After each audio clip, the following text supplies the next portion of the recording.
Chapter 1565. Are you serious?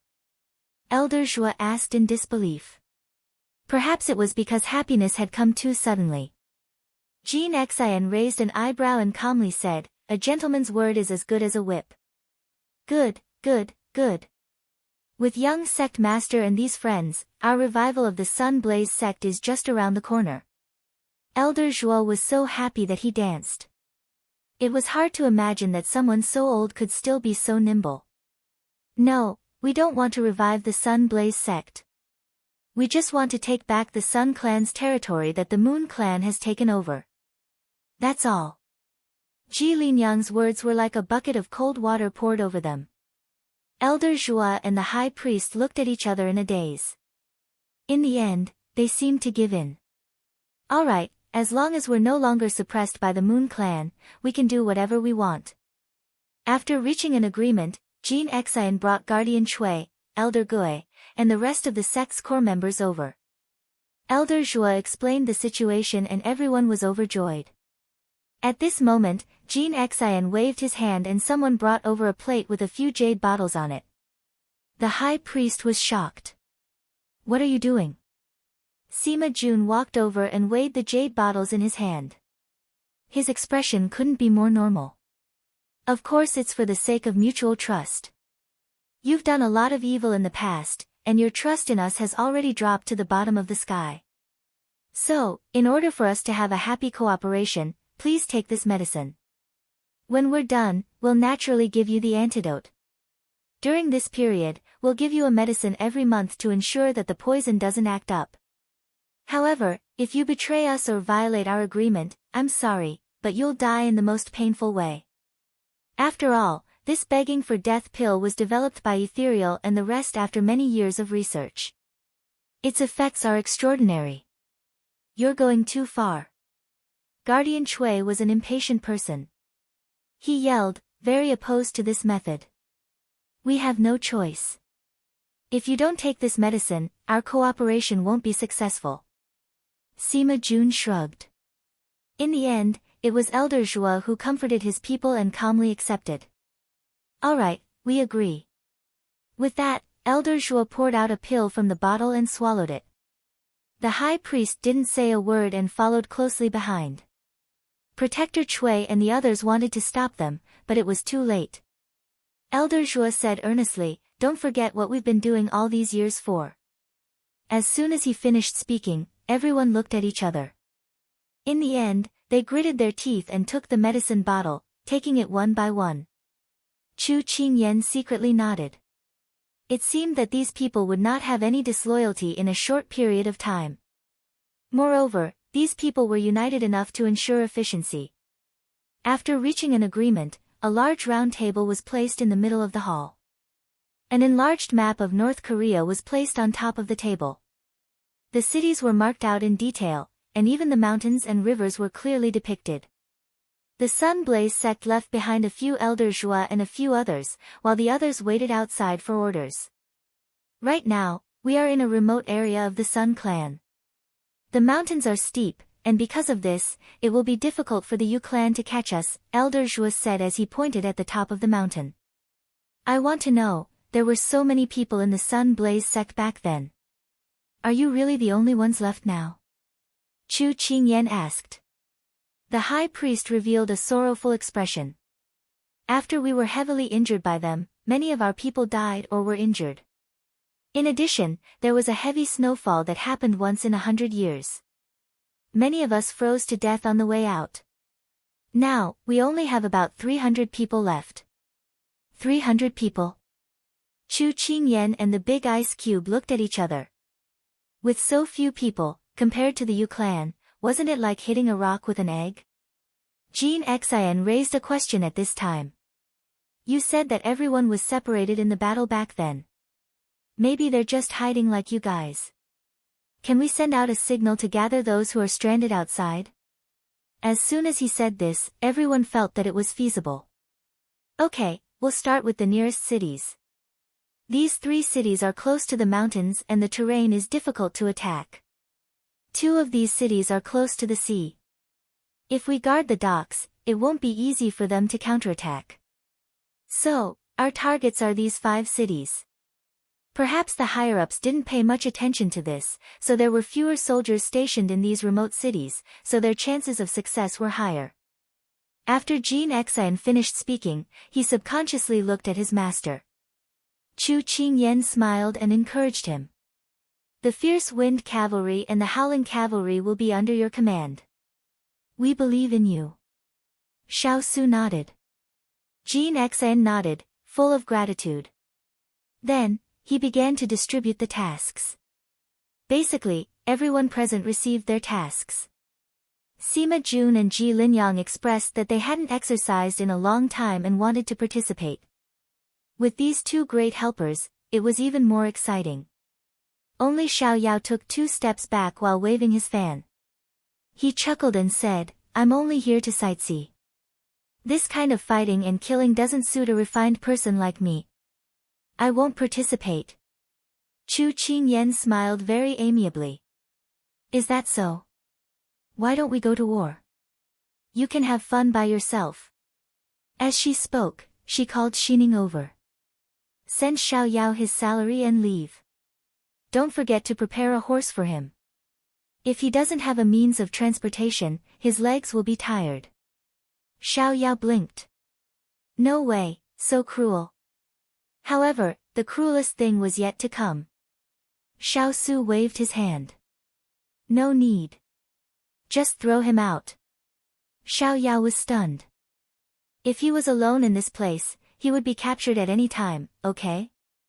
He put away his fan, took a big step, and returned to his original position as if nothing had happened.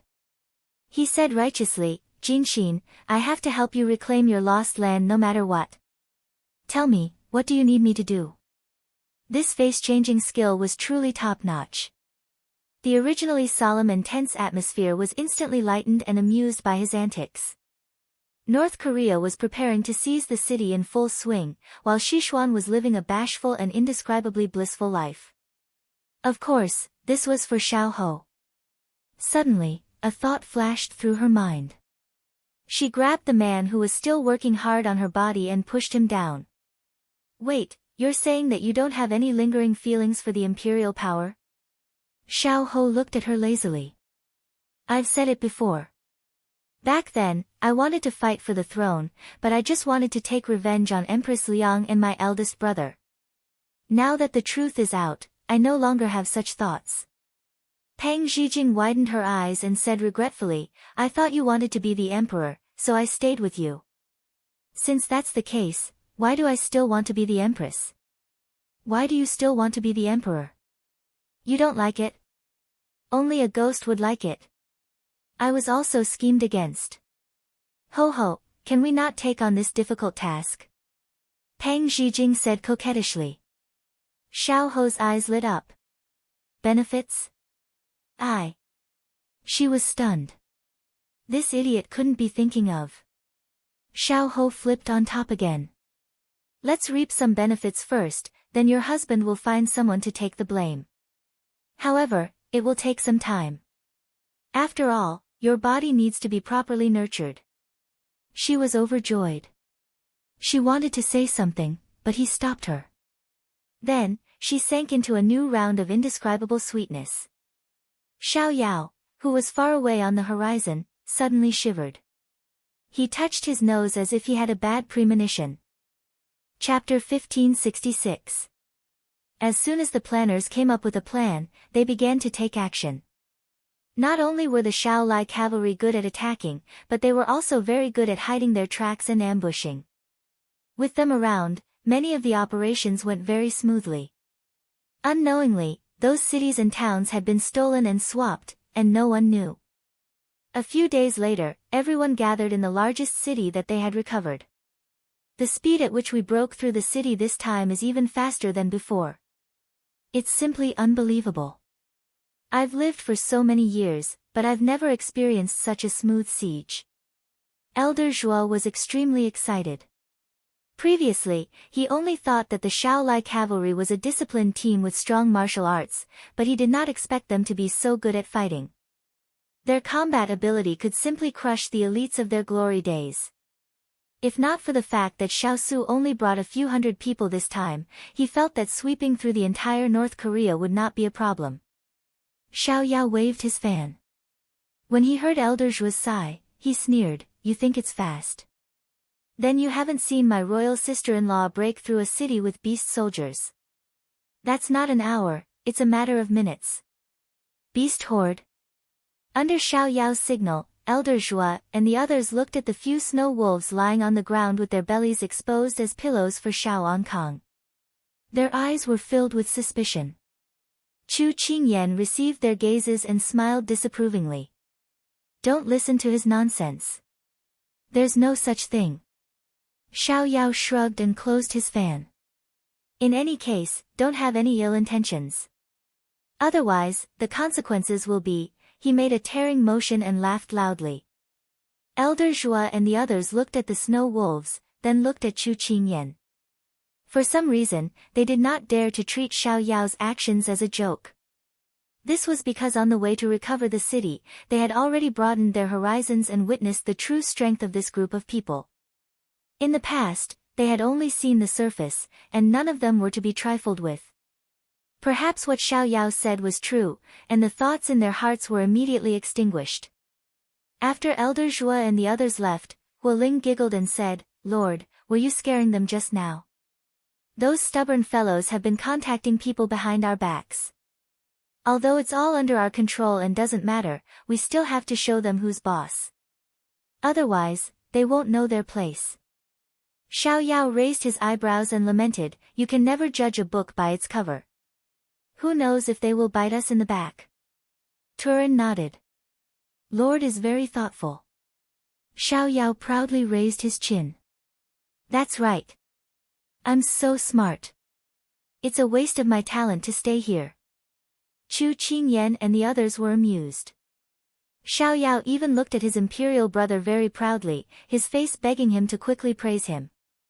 Xiao Su did as he wished and nodded.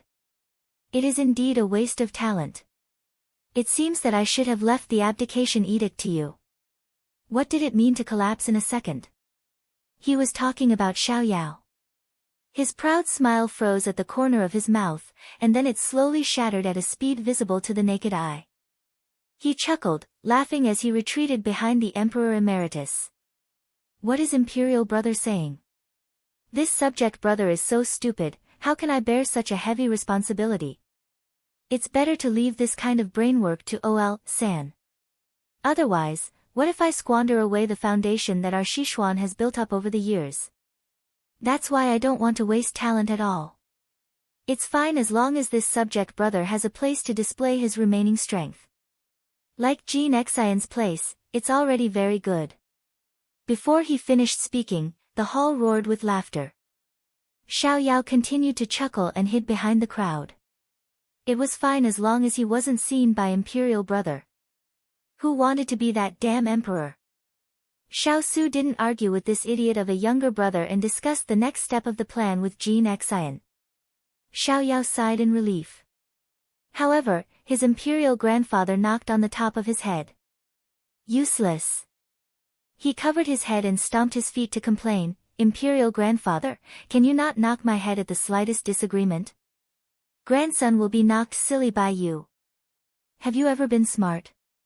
The Emperor Emeritus directly hit him in the heart. The corner of Xiao Yao's mouth twitched. "Imperial grandfather, your words make grandson very sad." As he spoke, he even made a gesture of holding his heart. "Go, go, go." The Emperor Emeritus humphed. "You have no ambition. This emperor has seen it before. You don't have the heart or the guts to do anything. You don't try anything or fight for anything. Do you really plan to live the rest of your life in mediocrity like this?" Xiao Yao stopped hitting him and didn't hold his heart. He was simply stupid, all right. How is grandson mediocre? Look at the shops under grandson's hands. The tunnels are dug, and they're both civil and military. How is it mediocre? The Emperor Emeritus still had a look of disdain on his face. Then when your imperial brother asked you to sit on the throne, why didn't you? Xiao Yao was simply about to be angered to death. Suddenly, he thought of something and laughed mischievously. Then why didn't Imperial Grandfather continue to be the Emperor back then? Why did you throw the Imperial Jade Seal to Imperial Father and pat your butt and leave? The Emperor Emeritus was speechless. This unfilial grandson really had a sharp tongue. You don't respect your elders. Imperial Grandfather, you can't win an argument, so you hit me again. You can't be like this. Xiao Yao hugged his head and scurried around. The Emperor Emeritus elegantly withdrew his hand. This is called not allowing Grandfather to set a fire, and not allowing you to light a lamp. Xiao Yao directly withered in the wind. Whoever wanted to be the Emperor could be the Emperor. Don't do to others what you don't want others to do to you. Be reasonable, everyone. On the streets of the town, two figures shuttled through the sea of people. Is that Tanghulu? I want to eat it, I want to eat it. Hurry and help me buy it. Tao Tao pointed in front of her and said excitedly to the person beside her. Higashio Motetsu didn't even bat an eyelid. What's so good about that kind of thing? It's just to trick a child. I'm a child. Hurry, hurry, hurry. Childish. If you want to eat, go buy it yourself. I'm going to the front to take a look. Higashio Motetsu continued to walk forward. However, no matter how many steps he took, it was as if he was still in the same spot. He frowned and turned to look at the person tugging at his sleeve. He looked at him stubbornly. Isn't it just a Tanghulu? Can't you buy it yourself? Tao Tao swallowed her saliva. I didn't bring money. He was stunned. He didn't expect this reason. He stiffly said, wait. After saying that, he squeezed into the group of children. According to the way they interacted in the past, he would often tease her. She didn't expect him to buy it for her so readily. Tao Tao felt that it was inconceivable. Could it be that she had melted his heart? Just as Tao Tao was immersed in her fantasy, a wooden stick was suddenly stuffed into her hand. To be precise, it was a stick filled with Tanghulu. Tao Tao was stunned. Beside her, Higashio Motetsu sighed in relief. As if relieved of a heavy burden, he said, there, your Tanghulu. It was almost trampled to death by that group of children. Tao Tao's face darkened. She finally exploded. I only wanted one or two. Are you trying to kill me by buying so many? When she shouted the first word, he immediately flew 3 feet away. He dug his ears and sighed in his heart. This lioness from Hedong's roar was really getting better and better. He didn't know which unlucky guy would marry her in the future. If Tao Tao knew what he was thinking, she would probably hit him with the stick. How embarrassing. Take it yourself. If you dare to throw it away, I'll cry here and complain that you bullied a weak little girl like me. Let's see who will believe you. Higashio Motetsu's head was full of black lines. Weak little girl. She could kill someone with a few silver needles without spilling blood, okay? In the end, he was the one who carried the stick for her.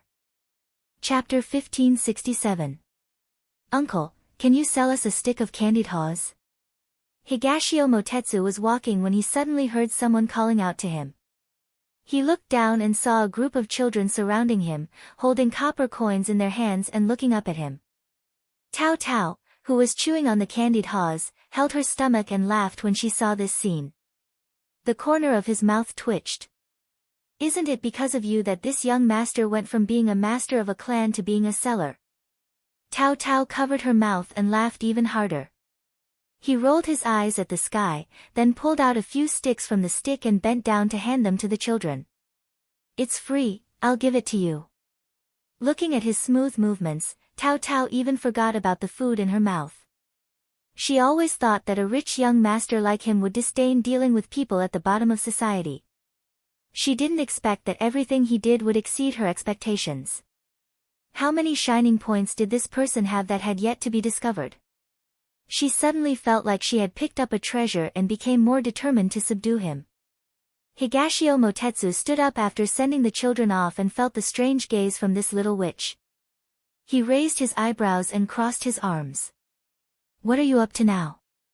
Tao Tao came back to her senses and laughed mischievously. She waved her hands.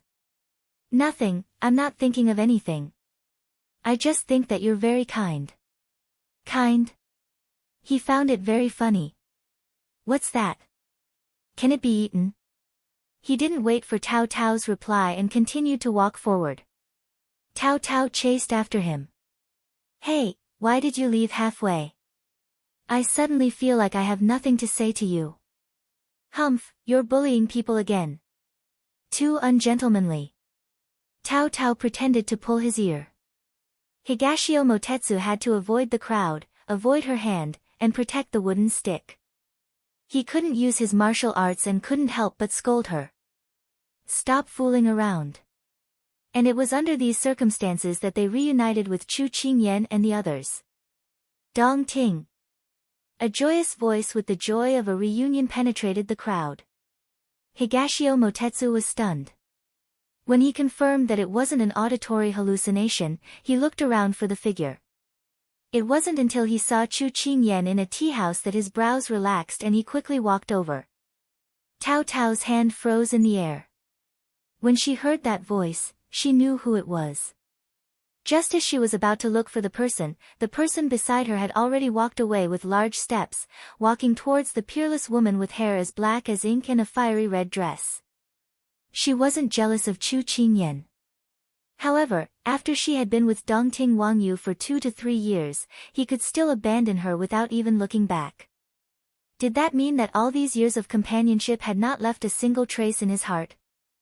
As she watched him walk step by step towards the cinnabar mole in her heart, she felt as though he was getting further and further away from her, or, she. The sugar-coated haws in her mouth had just broken through the layer of syrup. The sourness of the fruit spread to her heart. It seemed that the leaves had disappeared like the syrup, revealing the truth. She stood rooted to the ground, not knowing where to go. She was at a loss. Higashio Motetsu walked in front of Chu Qingyan and squatted down to greet little Ankang. Hey little one, you seem to have grown taller. Come, uncle will treat you to some sugar-coated haws. With that, he took a piece and stuffed it into little Ankang's hand. Little Ankang hugged it and smiled sweetly. Thank you, Dongting Crispy. He patted little Ankang's head before straightening up. He took another piece and handed it to Chu Qingyan. Here, it used to be your favorite. Chu Qingyan didn't stand on ceremony and took a bite. She felt that it tasted pretty good. Is your sect unable to hold on any longer? A dignified palace master coming out to do business? Hearing his good friend's teasing, Higashio Motetsu rolled his eyes at her in annoyance. I'm just doing a side business. I'm just doing it for fun when I have nothing to do. Oh. Chu Qingyan dragged her voice. She didn't see wrongly the intimate interaction between him and Tao Tao just now. Higashio Motetsu was a little uncomfortable with her dragging out the end of her voice, but he didn't know how to explain himself. The more he tried to explain, the worse it would get, so he decided not to. Why isn't Tao Tao here yet? At this moment, Chu Qingyan looked from afar and asked. Higashio Motetsu followed her gaze and realized that Tao Tao hadn't followed them and was still standing there in a daze. Dongting Crispy, you lost your wife again. Little Ankang took small bites of the sugar-coated haws and criticized him like a little adult. At this moment, Higashio Motetsu didn't listen at all. He looked at the scene in the distance and suddenly widened his eyes. This troublesome girl only knew how to cause trouble for him. His heart moved and his body moved. He stuffed the sugar-coated haws into Huoling's hands, then used his qinggong to pass through the crowd and quickly landed in front of Tao Tao. He reached out and hugged her to the side. With a tap of his feet, the two of them spun and left the place. At this moment, a carriage quickly drove past where the two of them were standing. Tao Tao still didn't understand what had happened. She only felt that her surroundings were filled with his scent and the place he was hugging was still hot. She looked at him in a daze. Didn't he not want her just now? Why did he come back? However, Higashio Motetsu didn't know what she was thinking at all. He scolded her to her face, where did your cleverness go? You didn't even see such a big carriage. So many people are calling you, are you deaf? Tao Tao couldn't listen to anything now. She hugged him and threw herself into his embrace. I'm already like this and you're still scolding me. Don't you have any pity at all? Her sobbing voice made his heart tremble. For a moment, he didn't know if he should continue speaking or push her away. At this time, Chu Qingyan walked over with some people. Seeing the sugar-coated haws on the ground and the one in Huoling's hands, she immediately understood. She pursed her lips into a smile. It seemed like there was something going on between the two of them, but she shouldn't be concerned about this right now. Chu Qingyan asked in a concerned voice, is Tao Tao alright? She's probably scared. Higashio Motetsu also forgot to push Tao Tao away as he answered Chu Qingyan. He thought for a bit and said, you guys find a place to sit first. I'll stay with her for a bit and then come find you guys later. Tao Tao secretly raised her head and winked at her. Chu Qingyan looked at Tao Tao and understood. Her face was still calm as she said, alright, then we'll go to the tea house and wait for you guys. You don't need to rush, take your time. After saying this, she brought little Ankang, Jasper, and Huoling back. From afar, she could still hear Dong Ting reprimanding Tao Tao. You're already so old, why don't you watch where you're going? Why is it that you look so smart, but at such a crucial moment, you drop the ball? Are you still going to stare blankly on the road in the future? If there's a next time, I won't care about you anymore. Chu Qingyan turned around and saw Dong Ting pulling on her arm, talking endlessly.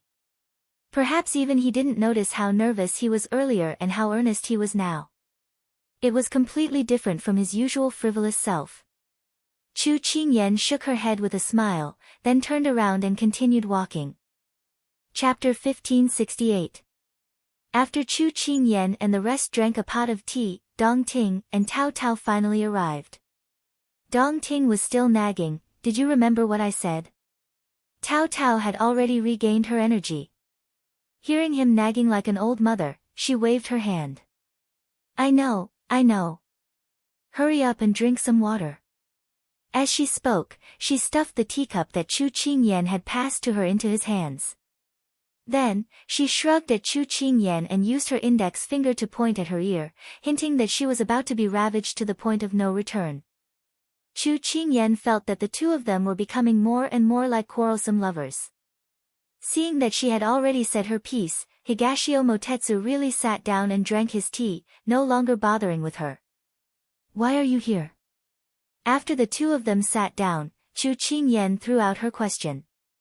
Logically speaking, they should be in the Sichuan. She remembered that 3 months ago, Dong Ting had sent her a letter saying that he had some matters to attend to in the sect and had to go on a long journey to settle them. Why were they here now? Higashio Motetsu drank a mouthful of tea to moisten his throat. Then, he put down the teacup and looked at her. In a casual tone, he said, one gets tired of staying in the same place all the time. I've been working hard for the Moon Palace for the past 2 years. It's time for me to take a break. Otherwise, my old bones won't be able to play in the future.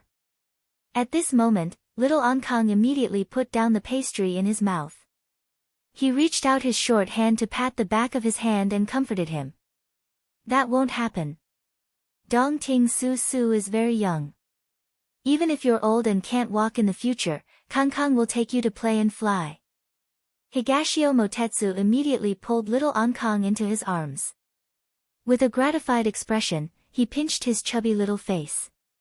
This young master didn't dote on you for nothing. You're so obedient. In the future, when you come to the Moon Palace, you can play as you wish. If Xuanqi Zimo and the rest of the Moon Palace disciples heard that their master had casually sold them to a little brat, they would probably feel like dying. Chu Qingyan shook her head in amusement. Don't spoil him. Otherwise, he'll climb over your head and act like a tyrant. Before Higashio Motetsu could answer, Tao Tao spoke first. Maybe he's a masochist, and he's happy to do it. Higashio Motetsu glared at her. Go away. You're just a child. Why are you listening to an adult? Tao Tao made a face at him. Then, as if deliberately going against him, she pulled Kong over and said, "We're all children today, so we won't play with the adults. Come, don't sit on Dongting Susu. Come here with Sister Tao." Xiao Ankang cooperated and slipped off the ground.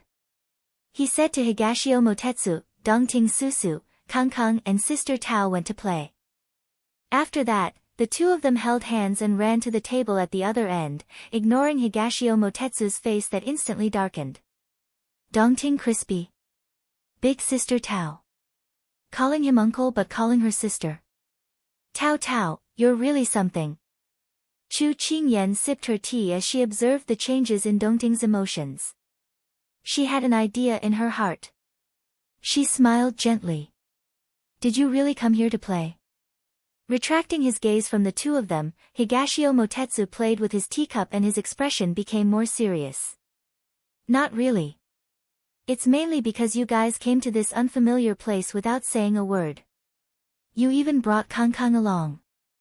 I'm a little worried. Anyway, I have nothing to do, so I might as well come and see if there's anything you guys need help with." This was the truth. Chu Qingyan nodded. Her gaze landed on Tao Tao as she teased, "So you brought her along to play? I didn't expect you to be so romantic." Higashio Motetsu rolled his eyes. "This girl insisted on following me. I ran a few times, but I don't know how she found out. I seriously suspect that she bribed Zimo and the other brats." Chu Qingyan nodded secretly. She had to subdue the people around him first. This little girl was indeed clever and cute. She could not help but want to be a matchmaker. As a young girl, it's not easy to be so thick-skinned to chase after you. I see that Tao Tao is sincere towards you. Don't you want to consider it?" The teacup in his hands suddenly stopped spinning.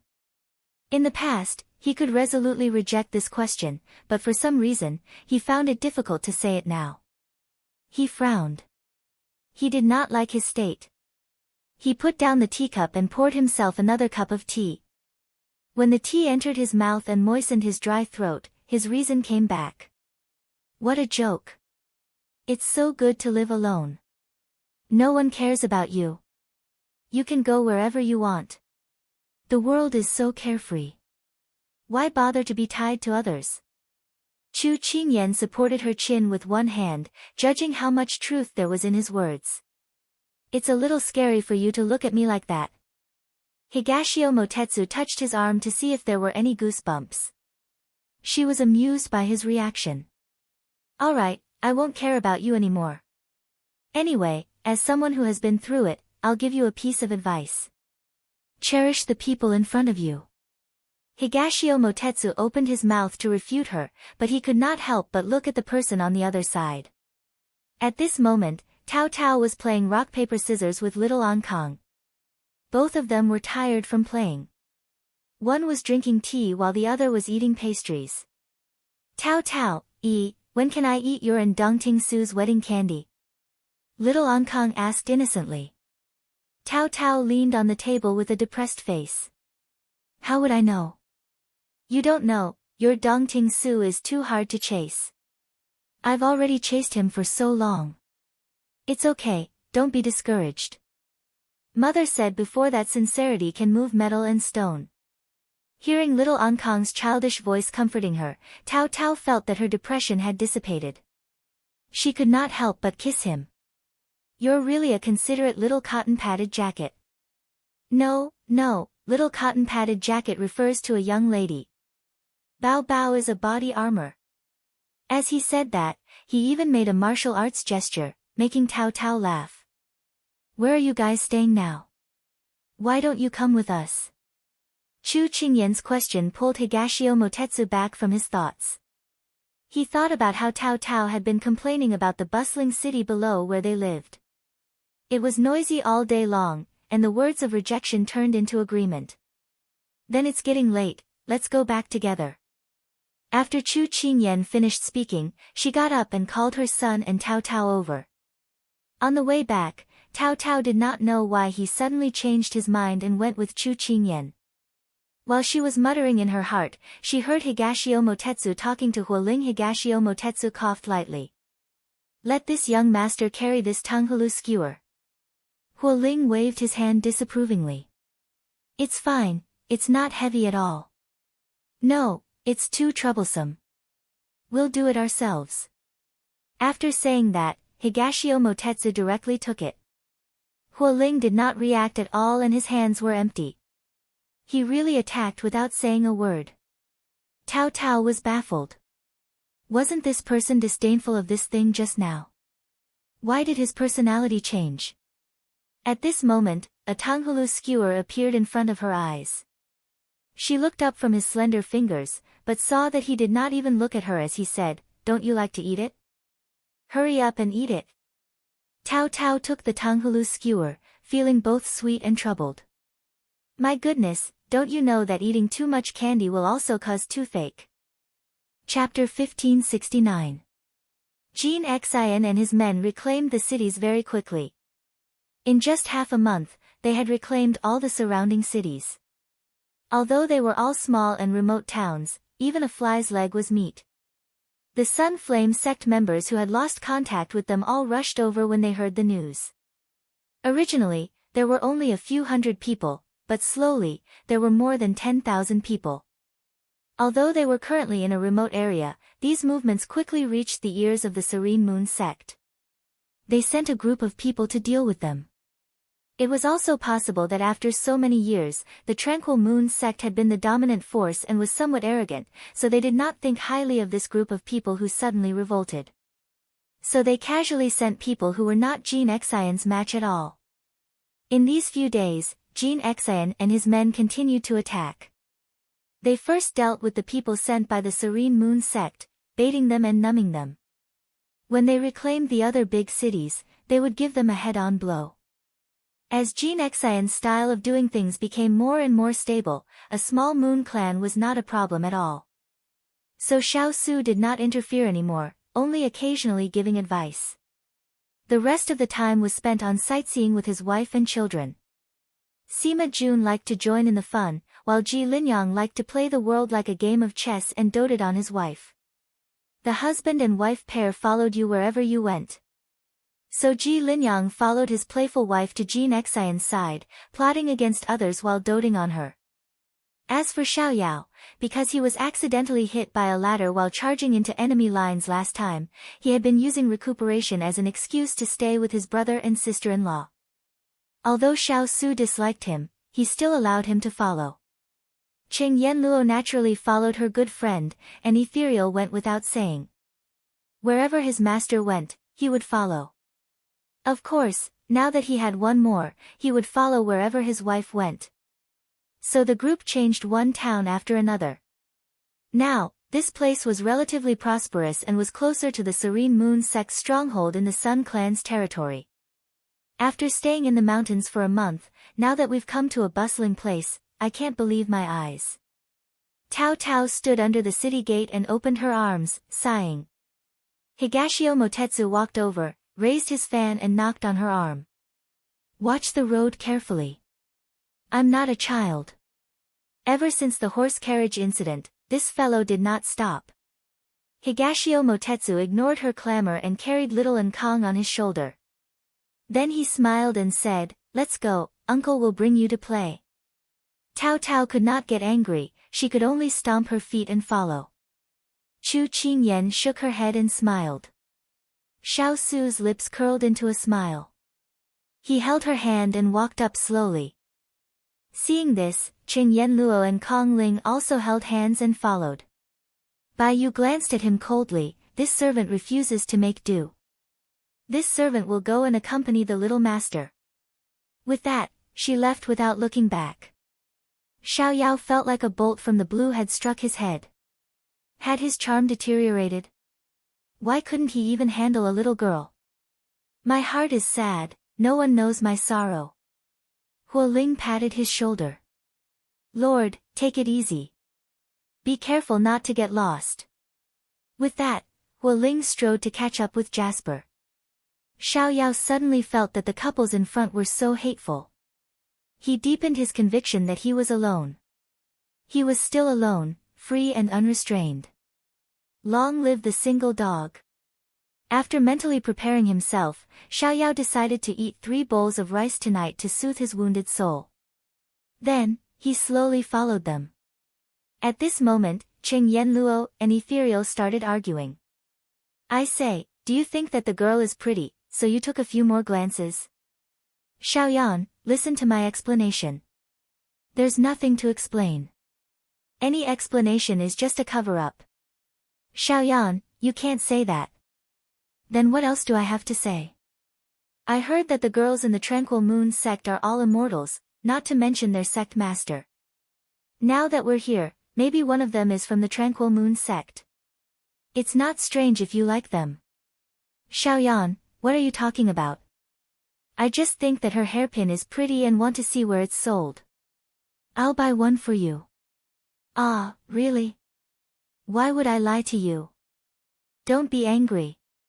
You should have said so earlier. I wouldn't be angry.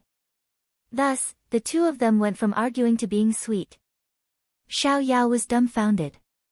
This was too scary. They quarreled and reconciled. He felt that it was better for him to be alone. However, he was interested in the Tranquil Moon sect now. After all, everyone loved beauty. Huoling, what's the situation with the Tranquil Moon sect? Because he was at the front lines previously, he did not know what the rear had gathered. It was normal that he did not know about the Tranquil Moon sect. Huoling was called out and explained seriously, this Tranquil Moon sect is said to be a girl inheriting the position of sect master. A few years ago, this sect changed to a new sect master. She's very young, around 15 or 16 years old. I heard that she's very talented and beautiful. It's just that she's aloof and not easy to get in touch with. She wears a veil all year round. However, her ability to manage the sect is not inferior to outstanding men. So young. It's so infuriating now. Xiaoyao rubbed his chin and was a little surprised. However, for successors, they were groomed from birth. There were many who were outstanding at a young age, so it was not strange. She should be around 18 or 19 years old now. Huoling estimated. Xiaoyao shook his head. But she's so young and has done so many heartless things. She's really vicious. Don't let me see her. I'll teach her a lesson. Huoling coughed softly. It would be good if Yahweh was not taught a lesson. To be able to sit in this position, how could she be a simple character? Right, what's the name of that Tranquil Moon sect master? I think she's called Gongsun Shui. Xiaoyao rubbed his chin and said, it's a pity about the name. At this time, the flow of people suddenly increased. Xiaoyao avoided a few carriages and turned around. He suddenly did not see Huoling, nor did he see his royal brother and sister-in-law. He raised his brows. No way, he was so unlucky. He really got lost? Forget it, forget it. He walked back to take a look. At this time, a masked girl wearing a white brocade dress quickly passed through the sea of people. She walked quickly while holding her chest. Behind the white veil, faint traces of blood could be seen. Quick, she's over there. A death sentence came from behind her. The masked girl frowned. She looked up and decided to walk up. She jumped onto the shoulders of passers-by and prepared to grab the wine flag to fly up to the roof. However, her injuries flared up. She lost her balance and fell down. Xiaoyao, who had just walked to the tavern, heard the screams of passers-by. He subconsciously raised his head and saw a white-clothed fairy descending from the sky. Chapter 1570. Her white dress fluttered in the wind, and her white veil fluttered in the wind. Her beauty was unparalleled. Xiaoyao was stunned. His body reacted faster than his mind, and he reached out to catch the masked woman falling from the sky. He hugged the woman and took a few steps back. The masked woman was the first to react. She coldly ordered, "Let go." Xiaoyao then remembered that men and women should not touch each other. Just as he was about to let go, he heard someone shout, "I see her." She's in front. Looking up, he saw a group of fierce people holding knives and blowing over. Xiao Yao's heart was filled with a heroic feeling of a hero saving a beauty. He grabbed the masked woman's wrist and whispered, "Someone wants to harm you. Don't be afraid. I'll protect you." As he spoke, he took the masked woman to the side of an alley. The masked woman did not know whether he was a friend or foe. She struggled to break free. "Let go of me. Otherwise, I won't be polite." Xiao Yao paid attention to the movements of the pursuers while preventing her from breaking free. "You're just a weak woman. You're no match for them. Don't worry, I'll protect you." The masked woman could not break free and gave up. She sneered in her heart. If she was not injured, these people would not be a problem at all. After turning here and there, she still could not shake off those people. Xiao Yao was a little surprised and could not help but ask, "Did you kill someone or set fire to it? Why are these people chasing you so tightly? If you're afraid, then let go."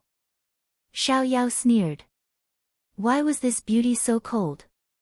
The masked woman thought that he had let go and was ready to escape. She thought that people were all like this. She did not expect that he would bend down and pick her up. He flew up a tree and used the leaves to hide his body. In order to hide better, Xiao Yao shielded her in his arms. In other words, she was hugged by him. Their posture was very ambiguous.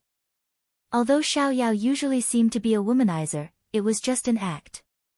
Even now, he was trying to save someone, so he did not think of this layer.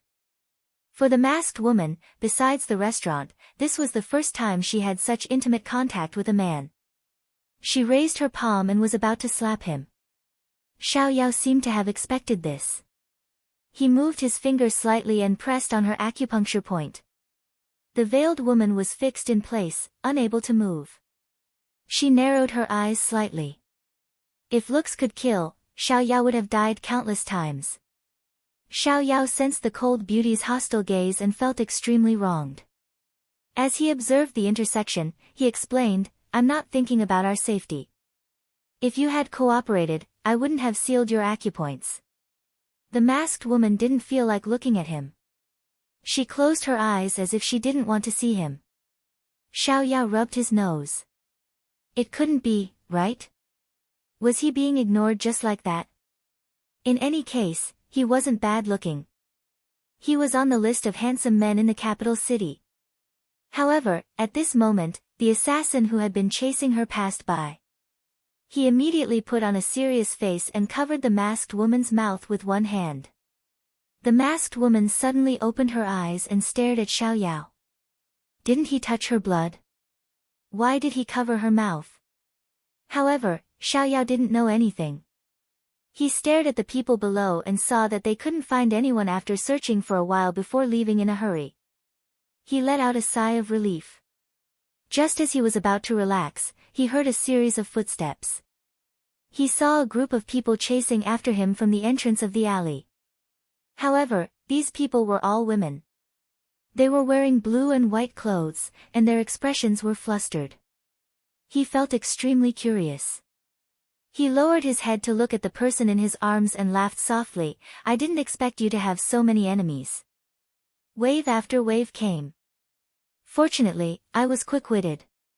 The veiled woman didn't want to pay attention to him at all. She stared at the people below and tried her best to break through her acupoints. However, she didn't know how this person had sealed her acupoints. She circulated her energy for a long time, but her acupoints were not unsealed. Instead, her injuries worsened.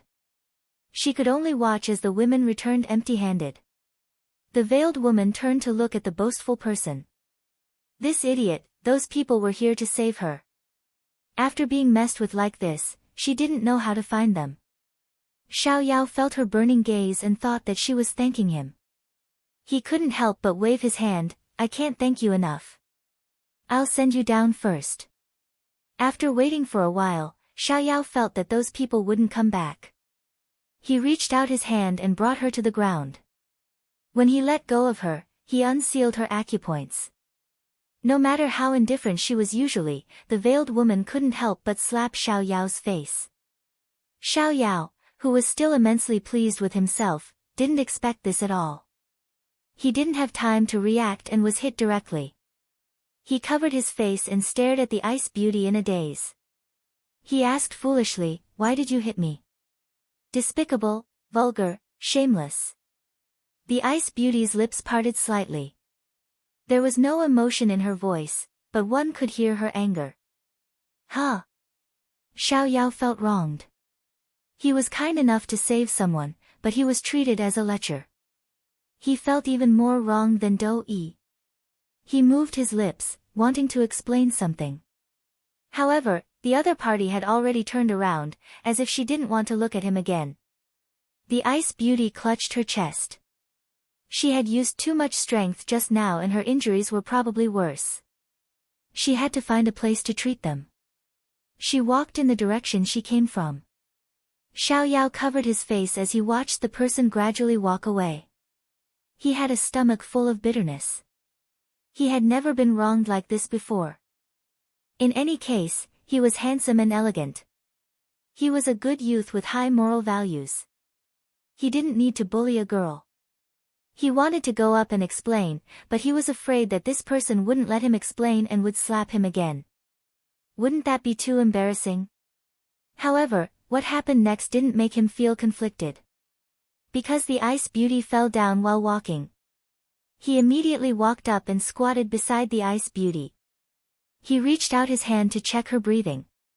When he found that she had only fainted, he was relieved.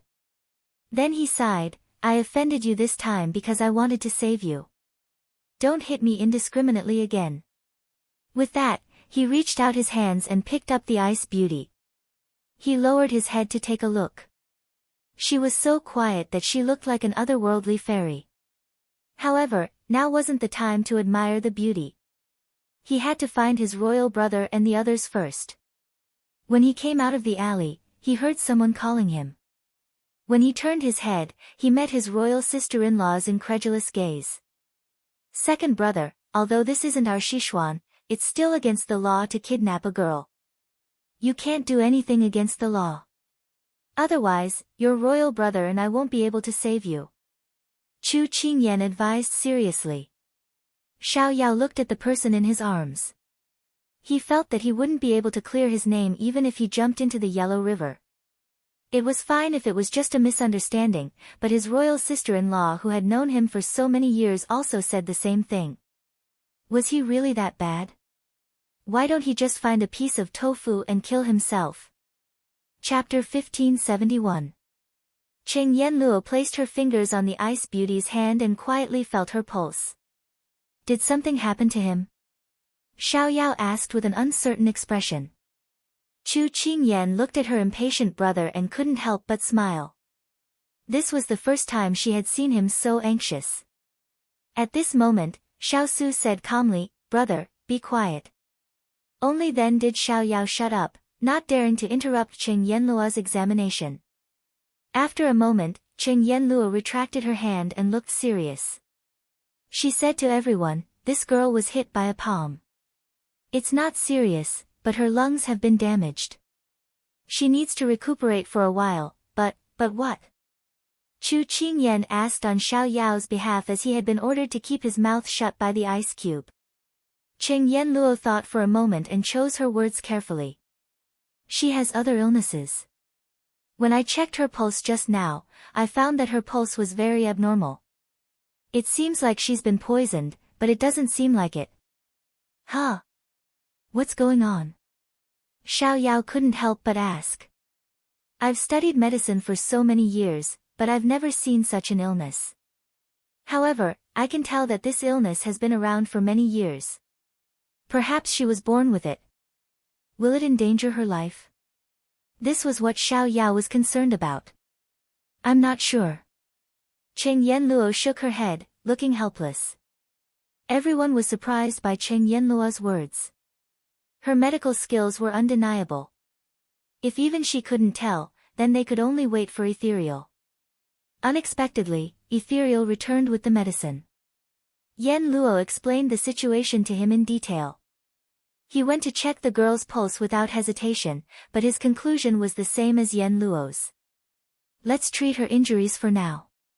We'll talk about the rest when she wakes up. Perhaps she knows her own condition. Ethereal suggested. Everyone looked at Xiao Yao, waiting for him to make a decision. Xiao Yao was still immersed in the conversation. When he sensed everyone's gaze on him, he couldn't help but take 2 steps back. Why are you all looking at me like that? You're the one who brought her back. You're responsible. Xiao Su strode out. Chu Qingyan nodded. A hero saves a damsel in distress, so it's only right to send the damsel in distress. After saying that, she followed Xiao Su and left. Yen Luo had already written down the prescription. She walked over and handed it to Xiao Yao. I'll apply the ointment for her external injuries later. Brew the medicine according to this prescription. Boil 5 bowls of water into 3 bowls of water, then another bowl of water. Take it 3 times a day after meals. Don't forget. Without waiting for Xiao Yao's response, she left with Ethereal to concoct medicine. Xiao Yao looked at the prescription in his hand and then looked at the person on the bed. He felt like he had shot himself in the foot. In the end, he could only resign himself to fate and go out to brew the medicine. 2 hours later, Xiao Yao returned with a bowl of medicine in his hands. Just as he walked to the bedside, he remembered that this person was unconscious. How could he feed him medicine? What a headache. He thought for a moment and sat down. Seeing that her face was still covered with a veil, he thought that he should take it off first and then help her up. However, just as he stretched out his hand, the person who had her eyes closed suddenly opened them. She reached out and threw a punch at his face. Xiao Yao was too close to her and was hit squarely. He fell to the ground with his back facing the sky, and the bowl of medicine in his hand flew out. The ice beauty sat up and looked coldly at the person lying on the ground. However, Xiao Yao reacted first. He didn't blame her for hitting him, but looked at the spilled medicine on the ground. He raised a trembling hand and pointed at her with a mournful face. It wasn't easy for me to brew it, and you spilled it just like that.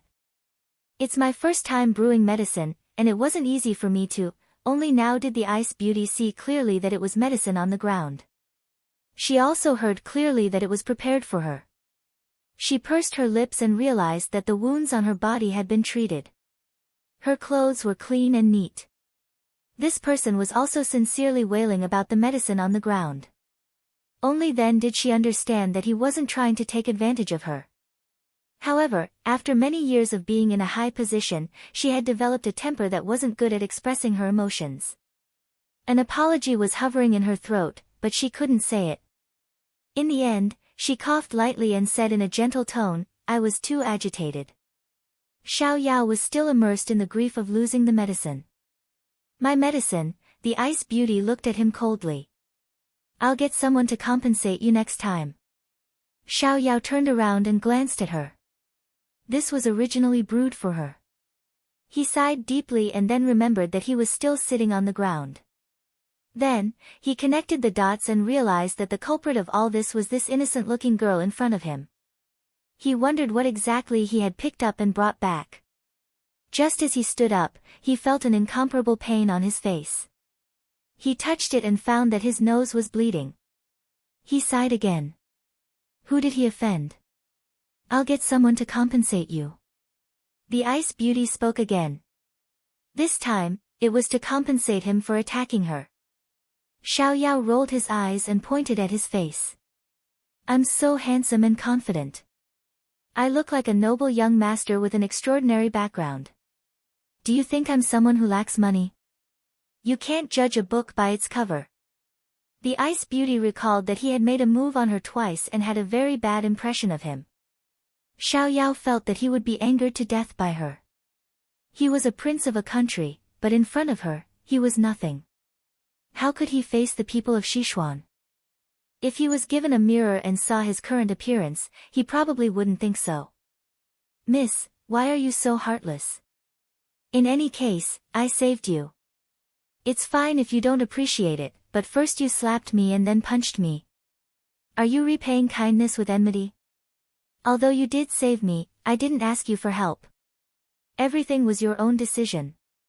Xiao Yao was so angry that he laughed.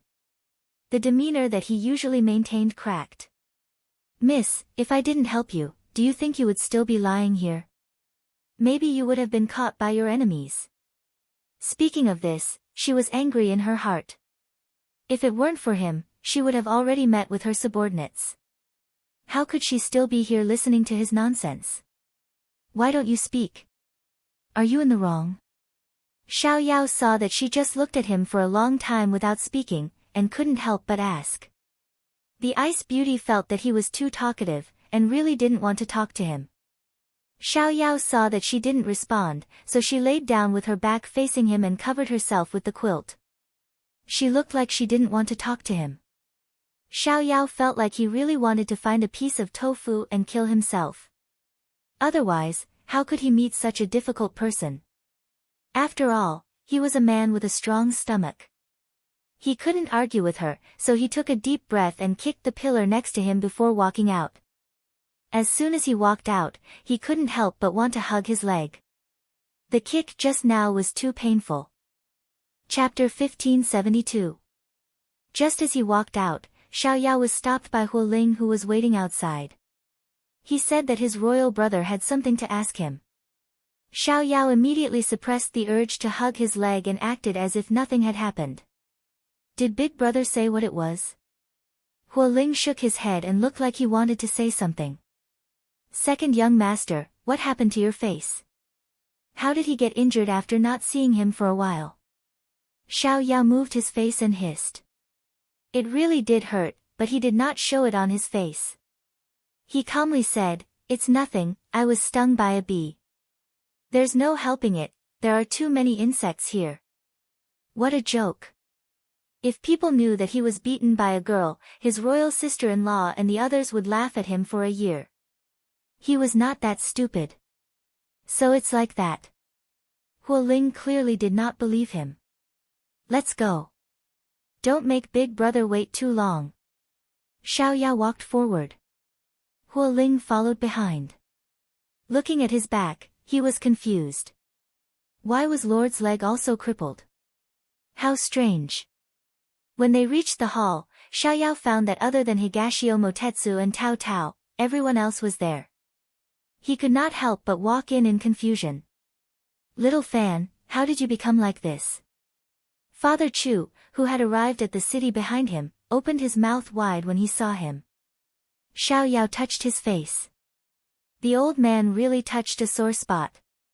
These words successfully attracted everyone's attention to Xiao Yao. Even Xiao Su could not help but ask, what happened?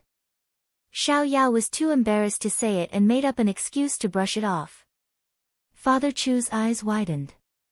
You hit a pillar when you're so old? Are you blind? That's right, he was blind. That was why he picked up a cold tigress that could hit people.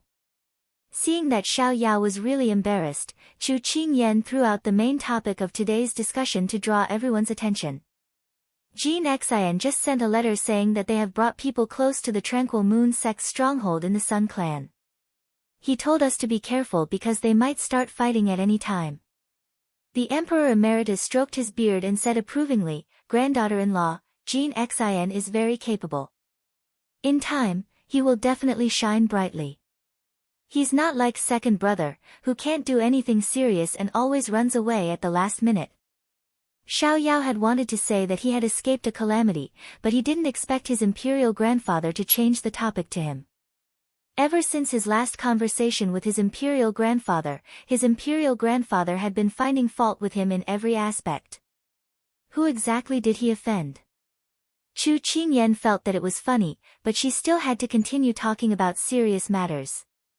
The Tranquil Moon sect should have already started to pay attention to this, so you guys should be careful not to expose your identities when you go out. But don't worry too much, just be yourself. This Tranquil Moon sect is really too arrogant. They didn't take Jean Xian seriously at the start. Now that 1/3 of their cities have been lost without a sound, they are starting to panic.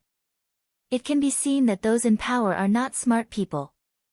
If it was in our Sichuan, they would have been dealt with long ago. Xiao Yao shook his head, expressing his disdain. The Emperor Emeritus glanced at him, his gaze full of disdain. You say it as if a fool like you can kill someone with a slap. Xiao Yao wanted to cry but had no tears. Imperial grandfather, can we still talk properly? Father Chu added fuel to the fire. Who asked you to abandon Jean Xian halfway and come back by yourself? No need to explain, we all know that you came back for the sake of coming back, you greedy and lazy little fan. Xiao Yao wanted to spit out a mouthful of blood. Was it really because he was injured? Don't accuse me like this. He could only look at his imperial brother with tears in his eyes, hoping that his imperial brother would speak up for him. However, Xiao Su did speak up, but it was about another matter. What is the background of the girl you saved today? Xiao Yao was stunned for a moment before recalling this incident. I saved this person on the road. She was chased by a group of people. After I saved her, she fainted. I haven't asked her about her identity yet. Xiao Su said indifferently. We are near the Tranquil Moon sect's stronghold, and it is a critical period now. You'd better not casually bring someone of unknown background back. Do things more carefully. Xiao Yao felt that his imperial brother's words made sense, but he still wanted to defend himself. I don't think that girl is a bad person. She just has a cold temper. She didn't ask me to save her. I was the one who took the initiative to help. In the end, I also took the initiative to bring her back. I think there shouldn't be any problems. Xiao Su raised his eyebrows. You really think so? Xiao Yao thought for a moment. Although this person beat him up twice, he didn't look like a bad person. So he still nodded in the end. Xiao Su didn't say anything else. Instead, he instructed Hualing to tell Water Spirit to check on this girl's background. Imperial brother, is there anything else? Xiao Yao asked. Xiao Su crossed his arms and looked at him.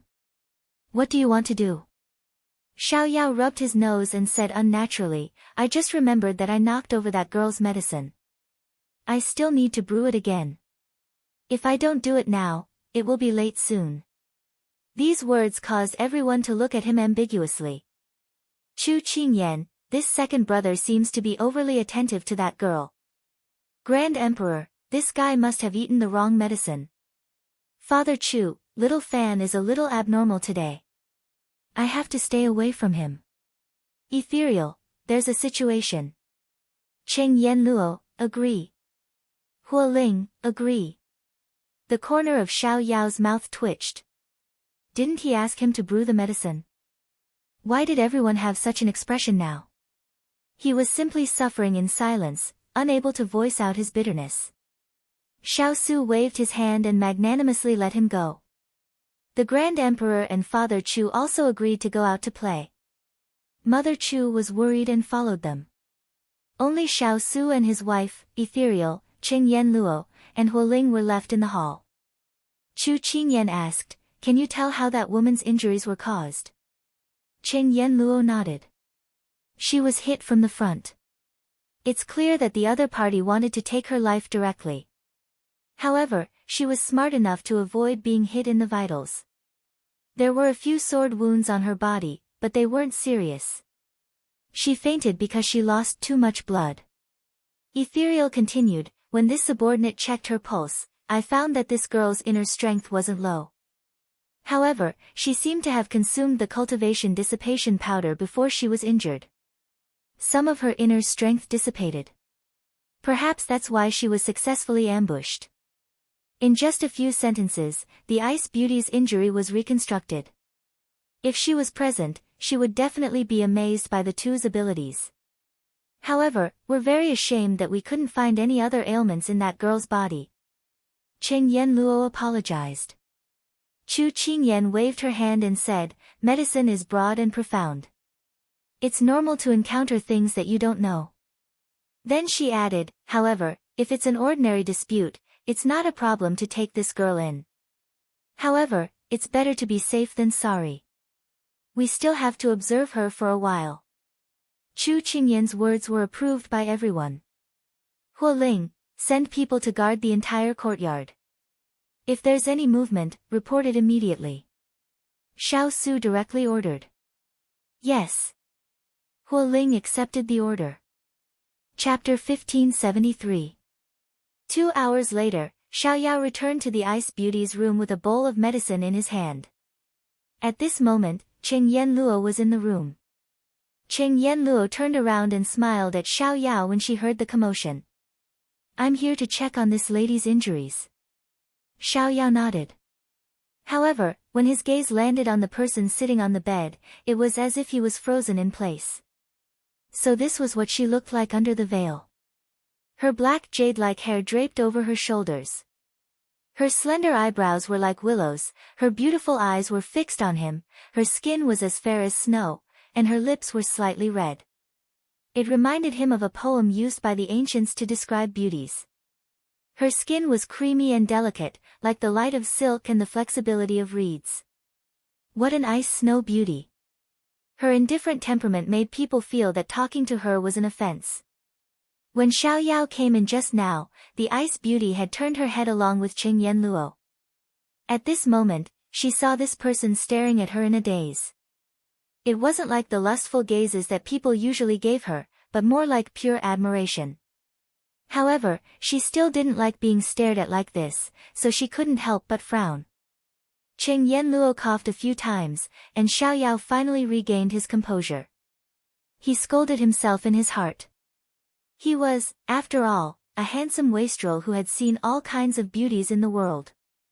How could he have been bewitched by this ice-cold woman? He must have hit her in the head as well, not only on her shoulder, but also on her head the last time.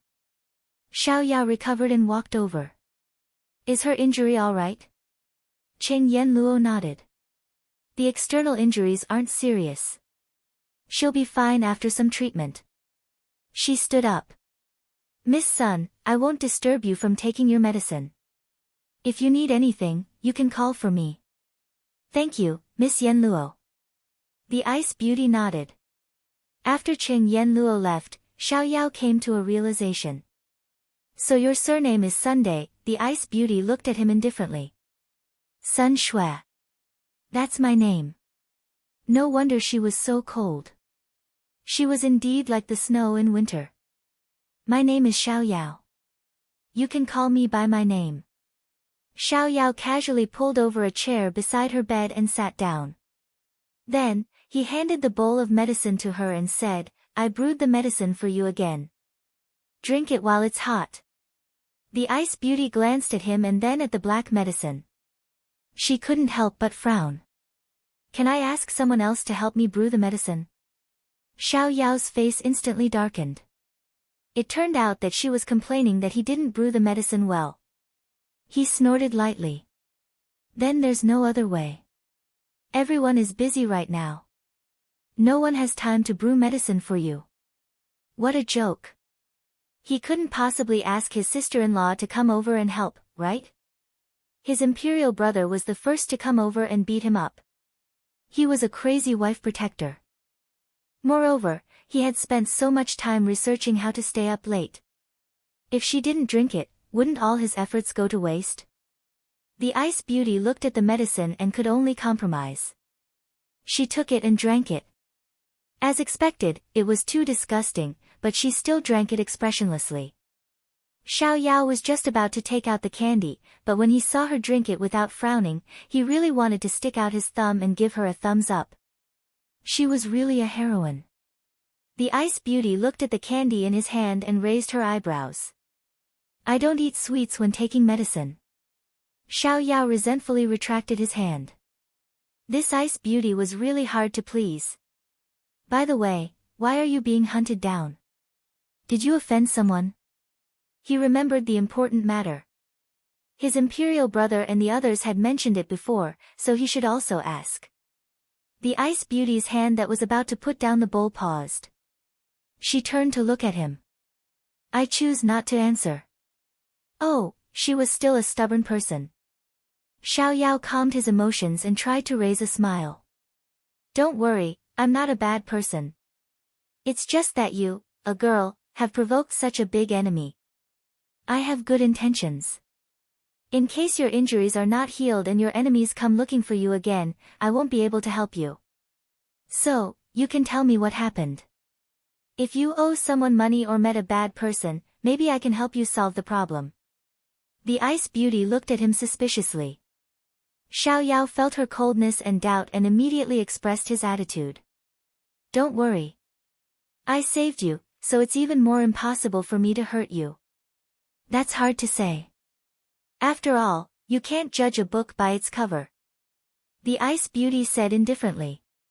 If it wasn't because she was betrayed by her own people, she wouldn't have ended up like this. She couldn't even trust the people close to her, let alone this person who she had only met twice. The woman in front of him had an aura that kept people at 1,000 miles away. It wasn't that he didn't know how to behave. Perhaps the other party had something that was difficult to say, so he took a step back. Well, since you don't want to say, then I won't ask. By the way, there's something I don't know if you know. What's the matter? We found out that in addition to external and internal injuries, you also have an unknown illness. Xiao Yao repeated the words that Yen Luo had said in ethereal to her. When he spoke, he also paid attention to her expression. However, she was as cold as ever, so he couldn't tell what she was thinking. In fact, she was shocked in her heart. It was just that she hadn't smiled for a long time, so she was able to maintain her composure. She didn't expect that in such a small place, there would be such a skilled doctor. According to Xiao Yao's words, the woman who had treated her just now was one of them. She was so young that it was unbelievable. Her illness was also discovered by the clan's genius doctor 3 years ago. Unfortunately, there was no way to cure it until now. They could only temporarily suppress it. She didn't know if she could find the cure if she stayed here. Do your doctors have a way? Perhaps she was too calm, so Xiao Yao couldn't figure out what she was thinking at this time. He could only tell the truth. There's no way at the moment, but their medical skills are very good. They have saved many people who had one foot in the door of hell. So your illness, as long as they are given some time, they may be able to find the cure. At this time, she was injured and couldn't leave alone. After thinking about it, she could only agree to his suggestion to recuperate and see if they could find any clues about her illness. Seeing that her expression eased, Xiao Yao was relieved. However, he had a little plan in his heart. I picked you up. If you have any problems in the future, just come to me. The others have things to do, so they won't pay attention to you. Xiao Yao deliberately left the others aside, showing that she was alone and helpless here. If she didn't rely on him, she might not be able to survive. Picked up. The Ice Beauty narrowed her eyes, revealing a dangerous aura. If she wasn't seriously injured, she could break his neck with one hand. You talk big. It's over, I said the wrong thing. Xiao Yao was a little annoyed. He was usually eloquent, so why did he say something insincerely when it came to her? He coughed a few times. Well, I'll go see if there's anything to eat in the kitchen. I'll make some for you. After saying that, he slipped away as if there was oil on the soles of his feet. The Ice Beauty looked at his back and snorted. Chapter 1574. These few days, everything was calm and tranquil. Jean Xian continued to win. Chu Qingyan and Xiao Su often stayed together to play chess, drink tea, and take care of the baby. Their days were very sweet and carefree. Cheng Yenluo and Ethereal stayed to study medicinal herbs and prescriptions from time to time. Their days were also very comfortable. Higashio Motetsu and Tao Tao often went out for a stroll and quarreled occasionally. Everyone was used to it. Chu Qingyan's parents were still very loving. The retired emperor often looked for Chu Qingyan's father to learn from each other and fight over his great-grandchildren. Life was also very pleasant. Only Xiao Yao was very irritable these 2 days, as if he had eaten a firecracker. I told you not to move around because of your injury, but you didn't listen. Do you not take your body seriously? Xiao Yao's voice could often be heard in the Ice Beauty's room. However, it wasn't a roar, but rather, he was so angry that he couldn't help but lower his voice. He always felt that this ice beauty was like a pile of snow. A loud voice would shake her away. He was about to stomp his feet in anger, but the ice beauty still looked calm. I naturally take my body seriously, but you have no right to interfere with my freedom. Xiao Yao took a deep breath. After calming his anger, he tried to speak in a normal tone. I know, but it's not suitable for you to go out now. I just want to sit at the door. Seeing that he couldn't persuade her, Xiao Yao gave up. If he didn't agree, she would naturally do whatever she wanted when he wasn't around.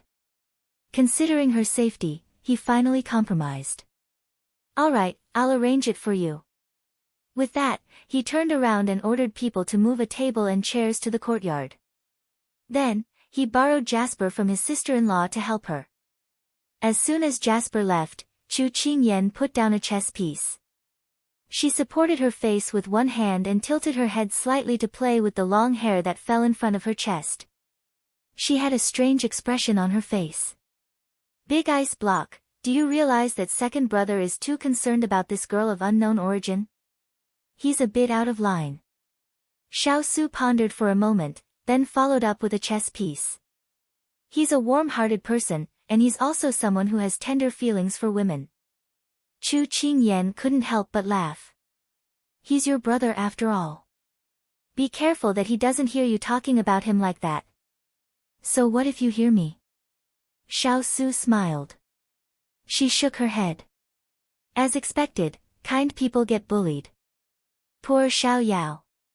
Don't you think that someone else is bullying him? Xiao Su raised his eyebrows. Chu Qingyan thought for a moment and suddenly understood. Then do you think he has a chance with this ice beauty? Xiao Su sneered. It's a scene where you get bullied. Are you planning to leave him in the lurch? She leaned over to look at him, a sly glint in her eyes. Xiao Su looked into her eyes and reached out to brush away the strands of hair in front of her forehead. He smiled lightly. I think he's immersed in the land of gentleness and is enjoying himself. Why would he need us to save him? The big ice cube was using his beauty to seduce her again. She had to remain calm and not fall into his trap so easily. But I don't think this is a land of gentleness, but a land of ice and snow. Xiao Su shook his head. You're not a fish, how can you know the joy of a fish? Oh. Do you understand? Or, Chu Qingyan suddenly narrowed her eyes. I think that lady is as beautiful as a flower and has a generous bearing. Do you think that I'm old and not as beautiful as I used to be? Xiao Su didn't know whether to laugh or cry. Where did this little fellow come up with such a conclusion? He had never seen what that lady looked like, but it was a rare sight to see this little fellow jealous. It was really a pleasant surprise. He reached out to lift her up and hold her on his lap. Her petite body fit perfectly in his embrace. He held her shoulders and said in a magnetic and low voice, Do you have so little confidence in yourself? Just a moment ago, he was saying those words, but now he was hugging her.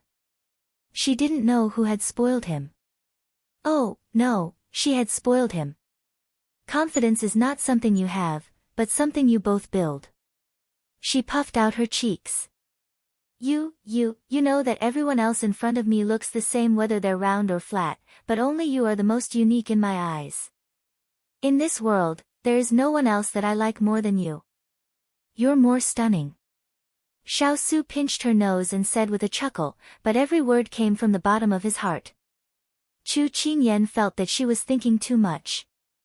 The person in front of her still doted on her as before, but she didn't know why. Recently she just wanted to get angry. Her mood was sometimes anxious and sometimes irritable. She suddenly felt that she couldn't recognize herself. So she gave up and said, Isn't there a saying that feelings are like tea? The longer it is brewed, the weaker it becomes. We've known each other for at least 7 years. Do you know the 7-year itch between husband and wife? Because of the dull rules of love or marriage, you feel bored and have reached the stage of burnout. It's very likely that you're tired of me now, but you just haven't noticed it yet. Xiao Su had never seen her so dejected before. He was a little surprised. Their life was not very harmonious recently, so how could this little fellow have such a misunderstanding about him? Xiao Su suddenly realized the seriousness of the matter. It was clearly fine just now, so why was the little fellow so dejected? He felt that if this matter was not resolved immediately, it would have a certain impact on their lives. He swept away his previous expression and became very serious. He put his hands on her shoulders, making her look at him, and said in a serious tone, "Ian, I don't understand the 7-year itch you're talking about, and I don't want to know. In my opinion, the feelings between you and me are not like tea, which will fade with the passage of time. On the contrary, I feel that time is precipitating our feelings, just like wine, which will become mellow and rich with time." Wine? She looked back at him deeply. Is that right? It's wine and not tea. Xiao Su seemed to have seen through her thoughts, and his voice became gentle. Yes, it's wine. I've never liked to use anything to describe the feelings between us, but since you have to use something to prove it, I think it's the most appropriate. He pulled her back into his embrace. Ian, I will love you for the rest of my life, care for you, and use the rest of my life to accompany you, not letting you suffer the slightest bit of harm. What we can do now is to live every day well and not waste the rest of our lives. This is the best way for us to stay together.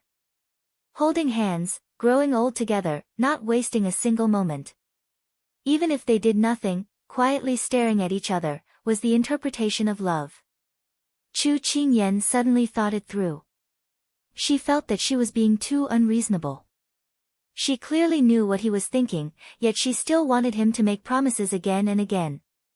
To think that he was willing to accompany her time and time again. She was extremely moved. She wanted to say something to him, but suddenly felt her stomach churning. I want to vomit. Xiao Su had just made a passionate confession, and the little fellow had to say that she wanted to vomit. Xiao Su's entire face darkened. However, the little fellow really did vomit. Chapter 1575. As soon as Chu Qingyan vomited, Xiao Su panicked. He quickly held her waist and patted her back. What's wrong? Are you feeling unwell? After vomiting for a while, Chu Qingyan leaned into his arms. Her face was pale. She shook her head. Don't worry, I'm fine. Maybe I ate something wrong today or caught a cold in my stomach. I'll be fine after drinking some hot water. As soon as she said that, her stomach churned again. She couldn't care less about comforting Big Ice Cube, who was panicking because of her, and started vomiting again. Xiao Su didn't dare to rest assured. He asked someone to send Ethereal and Yen Luo to her while he helped her up and checked her pulse. 2 years ago, when she was pregnant with Kangen, he had learned a few pulse reading skills from Ethereal to ensure that both mother and son were safe. He didn't expect that it would come in handy today. He wanted to see what was wrong with her. Ethereal and the others hadn't arrived yet, but Chu Qingyan obeyed him and extended her hand to him. She looked like she had nothing left to live for. Xiao Su placed his fingers on her wrist and tried to calm down. However, when he felt the fluctuation of her pulse, he was stunned. He turned to look at the little one in disbelief. Chu Qingyan had no strength in her body. She seemed to have vomited everything in her stomach and was now recovering. Seeing his reaction, her heart skipped a beat. Could it be that she had some incurable disease? Big Ice Cube, what's wrong with me? Actually, she wanted to ask him what was wrong.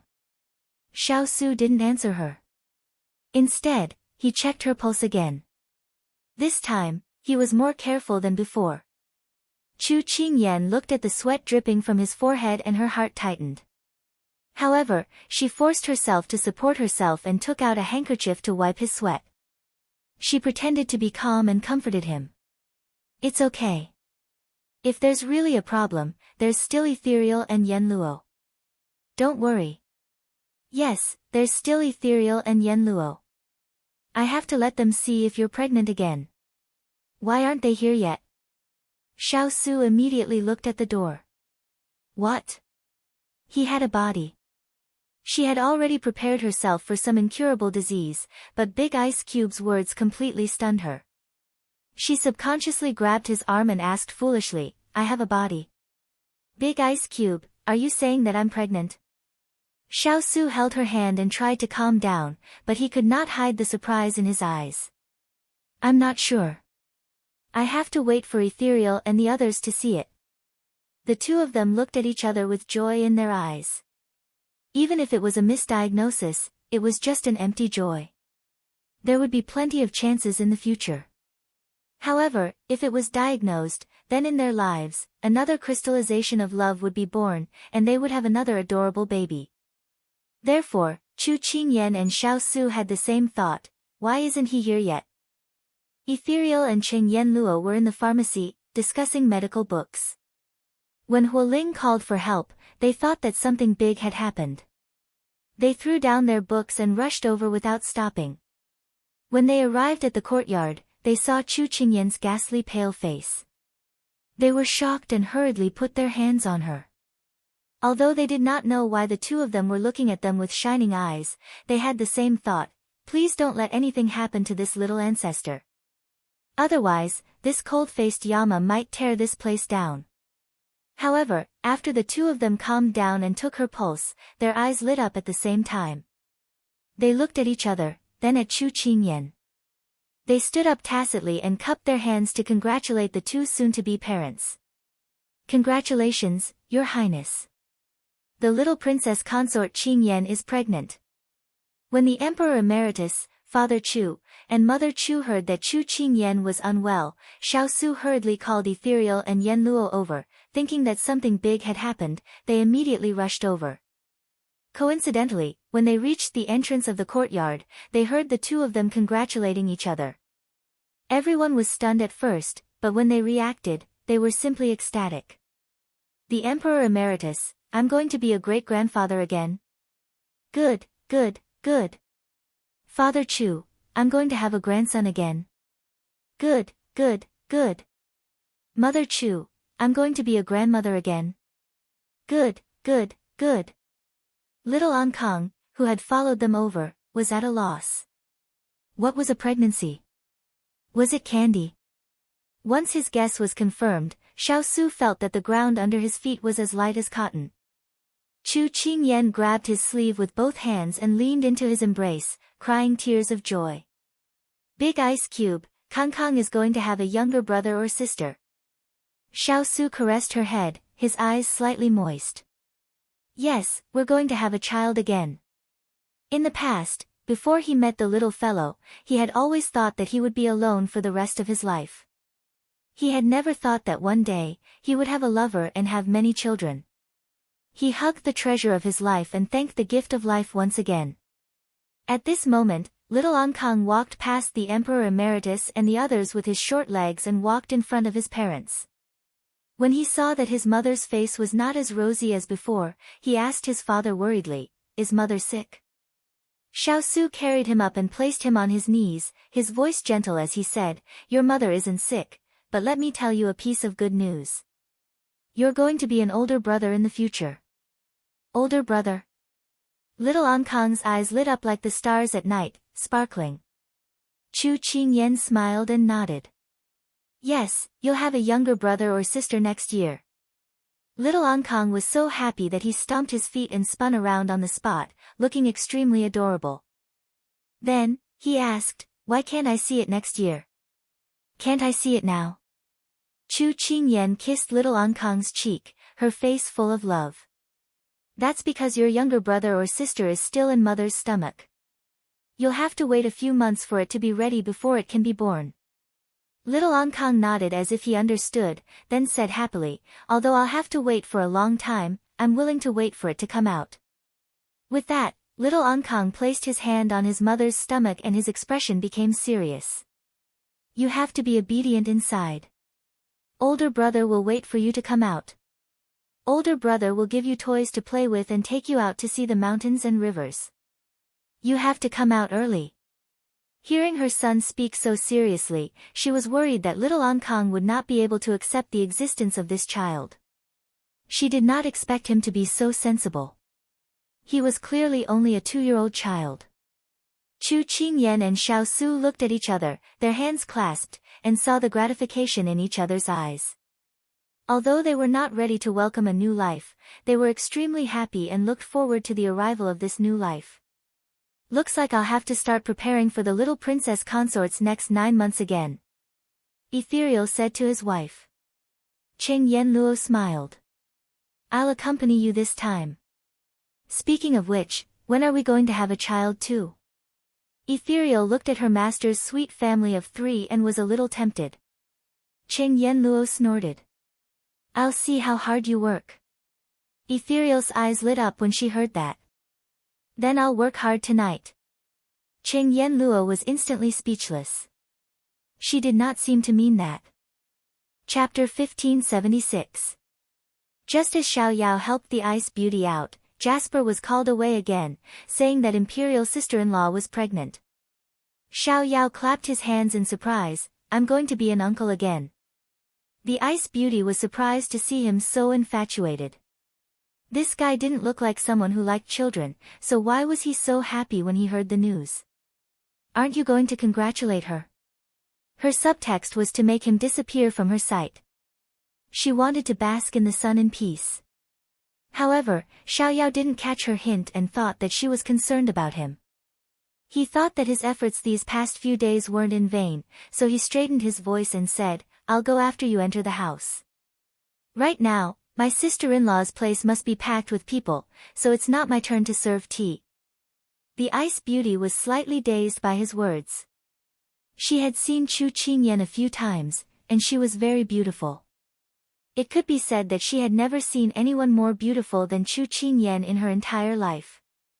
What was rare was that Chu Qingyan's personality was straightforward and gentle, and she was not pretentious. She was very easy to get along with, and it was very comfortable to talk to her.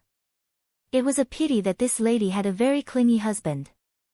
Every time Chu Qingyan spoke to Chu Qingyan, her husband would send someone to fetch her. Until now, Chu Qingyan had not spoken much to Chu Qingyan. Listening to Xiao Yao's words, this Chu Qingyan was very doted on in their family. The ice beauty couldn't help but feel envious. However, this envy only lasted for a short period of time, because the person in front of her started to act stupid again. Do you think sister-in-law is pregnant with a boy or a girl this time? The ice beauty was too lazy to even look at him. We'll know after 10 months of pregnancy. Her subtext was, you idiot, how could I know? However, Xiao Yao still didn't catch her hidden meaning. He rubbed his chin and began to look forward. If it's a boy, I'll definitely teach him how to ride a horse, shoot a horse, and martial arts. If it's a girl, I'll definitely hold her in my hands and dote on her. After all, children are so cute. Just like in Kong. The ice beauty looked at him with some surprise. It was strange that someone like him, who lived like a big red flower that attracted bees and butterflies, would care so much about children. She didn't want to talk to him at first, but in the end, she said, women can also ride horses, shoot arrows, and practice martial arts. They won't be worse than men. Xiao Yao nodded, then shook his head. He leaned against the pillar, chewing on a piece of grass, and smiled. Although it's good for girls to learn so much, I hope that they can grow up safely and healthily, and be loved like little princesses. They don't need to care about the ugliness and hardships in the world, because someone will help them block it. They only need to be responsible for happiness and laughter. When he said this, Xiao Yao thought of his little sister who was killed as soon as she was born. That snow-white and tender little princess was so cruelly taken away from him that he didn't even have time to hug her. His eyes were slightly hot, and then he quickly blinked, hiding the sadness in his eyes. When the ice beauty heard his words, she was completely shaken. Because what he said was something she had never heard before, and had never received before. No one would ever tell her these things. They would only tell her that she had to be well educated, not so that she could recite poems, but so that she would not be looked down upon. She had to learn martial arts, not so that she could protect her people, but so that she could protect herself at critical moments. She had to learn how to know people well, not so that she could protect her people, but so that she would not let others destroy her family business. It had always been an extravagant hope for her to grow up safely and healthily. No one knew how difficult it was for her to reach this step, or how much ugliness she had experienced. They only saw her in bright clothes and holding high power. Who could help her block those ugliness and hardships? Didn't she have to crawl over step by herself? Happiness and laughter, what was that? Was it as sweet as candy? But she didn't need it. Only, there were still some different emotions in her heart. She looked at the person who was leaning against the pillar with his arms crossed. His eyes were flowing with a faint sadness, but his smile was warm. The sunlight poured down on his body, and his navy blue robe jumped with a circle of light, as if it was explaining the word, warm, unlike his usual sloppy appearance. This scene was engraved in her memory, leaving a trace. Xiao Yao put away his emotions, and when he turned his head, he saw the ice beauty staring at him. He couldn't help but be overjoyed. Could it be that the ice beauty finally saw his handsome appearance? However, he wasn't happy for long. The ice beauty seemed to have noticed his gaze. She looked at him coldly, and then withdrew her gaze, as if nothing had happened. Hey, why are you always so cold? Xiao Yao finally couldn't help but ask the question that had been in his heart for the past few days. The ice beauty frowned. What do you mean by that? Xiao Yao looked at her condescendingly, but he didn't feel any superiority from this height. Instead, he felt that this woman's temperament was outstanding, and her aura was on par with his. He couldn't help but give up the idea of suppressing her in terms of height. He hugged his shoulders and spoke out his feelings. When I talk to you, you always ignore me. If others don't ask, you never take the initiative to speak. Your expression is cold, and your words don't fluctuate. If I didn't see it with my own eyes, it would be hard to believe that you're really a teenage girl. You always have such a cold face, don't you think life is boring? Is that so? No one has ever dared to say that to me. The ice beauty's voice was already a little cold. Her cold tone made Xiao Yao a little unhappy, and he spoke without thinking, I really don't know what kind of environment you grew up in. Usually, at your age, little girls like you love flowers and plants, and love to dress up. You're really an anomaly. Xiao Yao's unintentional words were like a sharp knife stabbing into her heart. The ice beauty's expression instantly froze, you're nobody to me.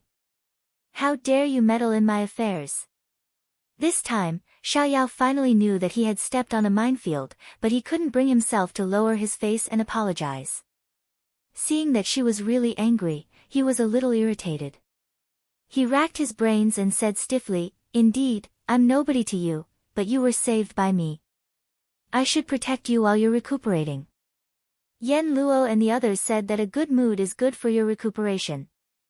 You should smile more, and don't keep a straight face all day. This way, your wounds will heal more easily. The ice beauty's tone was angry, if you didn't appear in front of me, perhaps my body would recover faster. Xiao Yao opened his mouth to say something, but he was defeated by her cold gaze. In the end, he bowed his head and said, I'll go boil some medicine for you. Then he left without looking back. The ice beauty looked at his receding figure. She knew that her words were too harsh, but she couldn't control herself. She slowly clenched her fists. Anomaly? This word had been everywhere since she was a child. Yes, she was an anomaly. She was forced to grow up, to become stronger. She couldn't resist, so what could she do? Chapter 1577. When Higashio Motetsu found out that his little lass was pregnant, it was when he came back in the afternoon. When he and Tao Tao entered the door while arguing, he saw Huo Ling hurriedly walking towards them with a face full of joy. He casually asked him where he was going. Huo Ling could not hide his smile as he told him that his little princess consort was pregnant again, so he had to go out to buy some things. When he received this news, Higashio Motetsu was completely stunned on the spot. He did not even notice that Huo Ling had left. When the little lass gave birth to Xiao and Kong, he was not there and missed it. Now that he finally did not miss it, he felt a kind of joy surge from the bottom of his heart. Tao Tao, who was standing on the side, saw the change in his expression. She thought that he could not accept his beloved woman giving birth to another person's child, so her mood instantly fell. Although she was very happy for Qingyan, Higashio Motetsu's reaction made her heart fall to the bottom of the valley. Could it be that she still could not win his heart after working so hard? Higashio Motetsu was too happy and did not notice Tao Tao's low mood. He strode towards Chu Qingyan's courtyard, wanting to congratulate her on this good news. And Tao Tao, who had been ignored by him, looked at his back as her emotions became even more complicated. After waiting for a long time, he did not turn back even when he disappeared around the corner. He also did not notice that she had been left behind. Only then did she curl her lips and reveal a self-deprecating smile before following after him. Actually, Tao Tao had misunderstood him. To Higashio Motetsu, he was already used to her following after him. He thought that she would follow after him like every time in the past. When Higashio Motetsu entered the door, he saw that the courtyard was completely surrounded. He could not help but find it funny. It looked like he had come too late. Little Ting, let me tell you a piece of good news. I'm going to be a grandfather again. Father Chu's sharp eyes saw him and immediately jumped over, his tone full of bragging. He smiled and said, "Yes, congratulations, old master." As soon as Tao Tao entered the door, she saw him smiling so happily. Her heart ached. He would only be so kind to the people around Qingyan. This was the so-called love me, love my dog. There were too many people, and Chu Qingyan had vomited a few times before. Although her mental state was fine, everyone felt sorry for her and asked about her well-being. Higashio Motetsu just stood by and watched. He didn't take the initiative to greet her. He felt that as a friend, he was really satisfied to be able to witness her happiness. Tao Tao stood at the side and looked at him. Looking at Qingyan, her heart was filled with bitterness. He must be in great pain right now. He couldn't love her, but he couldn't let her go. Higashio Motetsu keenly felt that someone was looking at him. He turned his head and caught Tao Tao's pitiful gaze. He couldn't help but frown. What the hell was this little witch thinking? With that thought in mind, Higashio Motetsu walked over and knocked a chestnut on her head. Come back to your senses. What's with that look? Tao Tao didn't feel embarrassed about being caught. Although she felt terrible, she still cared about his feelings. Are you okay? He felt strange. What can happen to me? Oh right, come out with me. Tao Tao thought that he was forcing a smile. She pursed her lips as if she was going all out. Okay, I'll drink with you. He looked at her suspiciously. Finally, he raised his hand and placed it on her forehead. He muttered, "You don't have a fever. Why are you talking nonsense?" Tao Tao pulled his hand down forcefully. She was unhappy. She had put down her discomfort to drink with him. He thought that she was confused from the fever. Just as she was about to retaliate, she heard him say, "Why are you drinking? Let's go out and buy something." He ignored her and strode out of the courtyard. Tao Tao blinked. Could it be that he was in a bad mood and wanted to vent his anger through shopping? That should be it. Tao Tao immediately chased after him. Chu Qingyan watched the figures leave one after the other through the crowd. She couldn't help but smile. What's wrong? Xiao Su noticed her smile and asked. He saw his wife winking at him mysteriously. There's something going on between Dong Ting and Tao Tao. Oh. Xiao Su raised his eyebrows and didn't comment. Although she was far away and didn't know what they were talking about, from Dong Ting's posture and the way he spoke to Tao Tao, he was no longer as cold and indifferent as before. This was already a huge improvement. However, Dong Ting was like an unruly wind. If Tao Tao wanted to catch him, she would have to put in more effort. Time was like flowing water, passing by quickly. Especially at the end of autumn and the beginning of winter, when the days were long and the nights were short, it made people feel that time passed quickly. On this day, Chu Qingyan drank the nourishing soup that Jasper sent over. She persuaded Big Ice Cube to do something serious and not watch over her all day. In the end, he took his son to the study to teach him how to write. Chu Qingyan finally felt peaceful. Ever since they found out that she was pregnant, the whole family had been mobilized. She felt like a rare animal that was firmly protected. She couldn't stand it. Once she was free, she thought of some unusual things, such as Xiao Yao. Previously, he had been asking her for advice.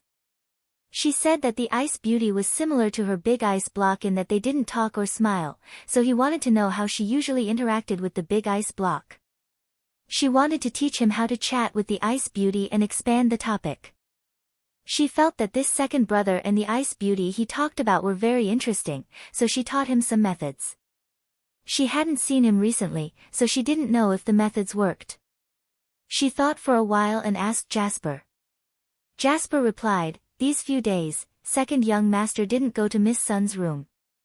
However, second young master personally took care of Miss Sun's 3 meals and medicine." Chu Qingyan raised her eyebrows. What happened to the two of them? Were they throwing a tantrum? But it was very likely that second young master was having a one-sided Cold War. It had to be said that Chu Qingyan's guess was very accurate. At this time, the Ice Beauty was sitting in the courtyard basking in the sun, with a servant girl beside her. Previously, that fellow said that there was no one to serve her. He must have been lying to her. This fellow didn't speak much truth. However, he was really unyielding. For a few days, he really didn't appear in front of her again. She was a little unaccustomed to it. Usually, this person would guard her bed when she opened her eyes. If he had nothing to do, he would hang around in front of her and act stupid from time to time. Now, it was other people who came to deliver medicine and food to her. Just because she said a few words, he really didn't come. She felt that this person was too vengeful. However, she also admitted that her words at that time were too harsh. However, she didn't regret it. No one could step on her wound and preach to her. At that time, there was still something wrong in her heart. She couldn't figure it out. In the end, she attributed it to the lack of mental strength after the injury. However, the scenery outside lost its attraction to her. Just as she was about to let someone help her in, there was another person in the corridor. "How is Miss Sun's body recovering?" She raised her head. It was Chu Qingyan, that stunningly beautiful woman. Chapter 1578. Chu Qingyan's appearance came as a surprise to the Ice Beauty. However, Chu Qingyan's expressionless face did not look any different. "Thank you for your concern, Madam Xiao. My body is much better now. I can walk slowly now." This answer was in line with the rules. There was no deliberate closeness or alienation. It was just right. However, it was also this attitude that made Chu Qingyan curious about this girl of unknown origin. This girl's background was definitely not low. Her every movement carried the nobility of a noble. Looking at her appearance, she should have been pampered. However, looking at her hands, there were traces of years of use of weapons. She was not as delicate as ordinary girls. It was hard to imagine what kind of environment this girl was born in for her to be able to combine these contradictions together. When Chu Qingyan came over, someone had already brought a chair over. She sat down and asked Jasper to put the specially made pastry box on the small table. "Try it. It's a new style that the kitchen has developed." The Ice Beauty originally had no appetite. However, when the box was opened, she saw that the pastries inside were different from the ones she usually saw. They were beautiful and fragrant. She couldn't help but feel a little hungry. She didn't stand on ceremony and nodded her head and took a piece. When Chu Qingyan saw her eating, she first took a small bite. She felt that it was good and continued to eat in small bites. Her posture was very elegant. Even though it was obvious that she liked it very much, she only ate 2 small pieces and stopped. It was obvious that she was well educated.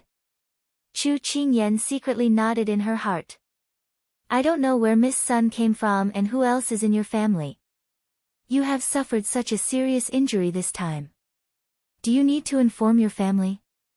Chu Qingyan said with an apologetic smile. I'm sorry to ask so much. I'm just afraid that your family will be worried if they don't have news of you. Sun Shui shook her head. It's all right. I came from Uyue City.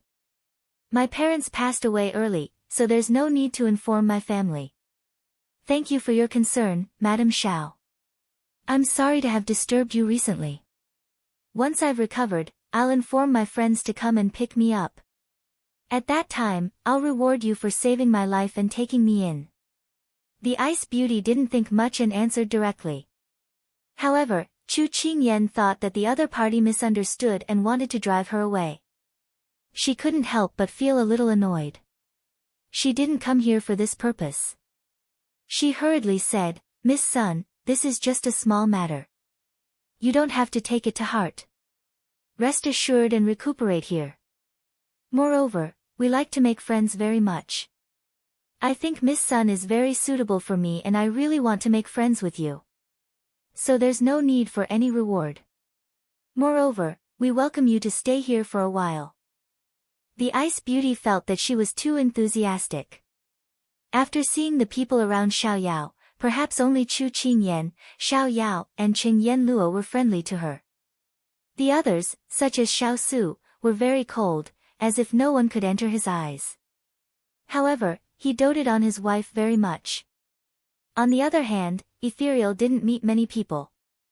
The few times they met, they were very distant. Therefore, she didn't dare to agree with Chu Qingyan's words. However, she was still very envious because there was always a lingering warmth when these people were together. Although it couldn't be seen, it made people feel warm and comfortable at all times. This was something she had never enjoyed before. Thank you. She sincerely thanked her.